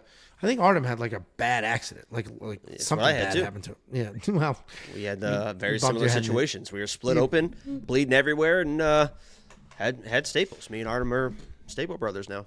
There you go, Eskimo brothers, Staple brothers. Congratulations. How'd you know we were Eskimo brothers? Who told you that? I just put 2 and 2 together. Just figured Sydney it out. Sweeney. There it is. Guys, become a premium member. We would appreciate it. Wild way to support us. We've been on an absolute tear, ripping things apart, tearing through the bets, giving you the greatest value in this space. And we're also giving back $50. Just go to WeWantPicks.com/bets. I am backed up. I'm not gonna lie to you. I'm not in the poop department, in the paying of the $50 not department. in the poop department, maybe in the front department. Angelo's balls are blue. The demand has been overwhelming. So if you have signed up and have not gotten paid, just shoot a quick follow-up. I'll take a look. Some of you are filling out the form wrong, putting all sorts of crazy shit like that. That is what it is. But go to WeWantPicks.com/bets. Use the link to sign up. You make a deposit, and then we send you $50 to thank you. They got to pay us. We only get paid if you use the link. If you do it properly, then we get paid. Then you get a slice of your money. We'll see you next week for all the things. Jakey boy, any words for the people? People keep asking if we're streaming Saturday. I'm not going to count for Jake. I'm not streaming Saturday. Shit starts at 5 o'clock in the morning is the main card. 2 a.m. Yeah, the main, even if you're like, yeah, maybe the main. It's 5 a.m. Honestly, if I had my own house, I would. But Angelo's got a big house that he could be in a room and stream, but he's not dedicated. But I live in a studio apartment because that's just the way things are set up. Both my children were asleep for this broadcast, and we still had wild noises in the background. Imagine, actually, from 5 a.m. to 8 a.m., they should be asleep. Problem solved. Maybe I'll do it. Maybe I'll do it on like Instagram or TikTok or some shit like that. Laying in casual. bed. Literally. Casually in the guest room, just in bed watching the fights like that. This way I don't have to keep up the whole production. We would lose the channel. All right, guys. Thanks for hanging out. One little flip of the camera and game over. I know how you lay in bed. We do have a $2 super chat from Juan Mexis. Figgy making me a bag. Thank you, Juan. I got to take a shower, and it's going to feel wild, this big-ass. Oh, yeah. You're going to get, like, tingles. Do a little Neosporin on it afterwards and have a night. You know what I mean? We'll get the lotion out. You want to come over and put Neosporin on it for me? I'm good. See you guys. Your wife? Sure.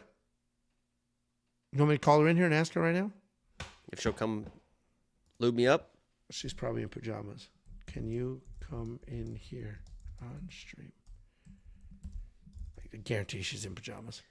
Yeah, I kind of would like to address her about kind of because I really thought that she was looking out for me and she was really kind of worried about what decision I was going to make and stuff like that. And she really kind of let me down because you act like she didn't care. I literally texted you guys like you were my parent. Like I was really struggling with the situation. Well, you ended up getting sorted based on her advice. I said, what do I do? How did that happen? Looks like you need a staple or two. By the way, great call by her. Staple or two. 2 staples. Boom. She was on She said she would have put a third if it was her ER. And then Angela was like, also looks like you can ignore it. And then she comes in with, I would not ignore that. And it's like, okay, conflicting situations here. And then I'm I said not another the medical picture, professional. and I said, where do I go, Mom and Dad? And you said, you don't need a staple for that, but she's the expert. And then she said, I'd go to urgent care, but Angelo's the expert. This is how they talk to each other. I'm in the middle of this. I'm a child bleeding out of parents that talk to each other like that in front of me. I'm sitting there literally like, can somebody give me a concise situation on what to do? And finally, I just had to suck it up, and I drove myself. Nobody offered to, hey, do you need a... I noticed your head split open. There's blood everywhere. Do you need a ride to the... Nobody said that. They were just like, yeah, go there if you want to. So I grabbed a roll of fucking toilet paper and climbed my ass in the car, almost passing out from blood loss, and got to the ER and basically saved myself. So... Well, you made it out alive. Joey and I Jacob, are you go live Saturday. Hey, Kyle, you are fucking stupid. All right, guys, we got to go. Thanks for hanging out. We got to wait. Like, you can't say the F word at the end of like the last 30 seconds. All right. So Joey, you got anything to say to Jake? Big JoJo. Look at it, big old JoJo. This will get us the bump on YouTube. Get that puppy in the screen. There we go. Hey. Big old JoJo. Look at that big old guy. He got a haircut. He looks great. Look at that big old nose. Oh, big JoJo. Oh. ASMR. Oh. Is he saying something? Big old JoJo. Like the stream for JoJo. Okay. All right. Goodbye.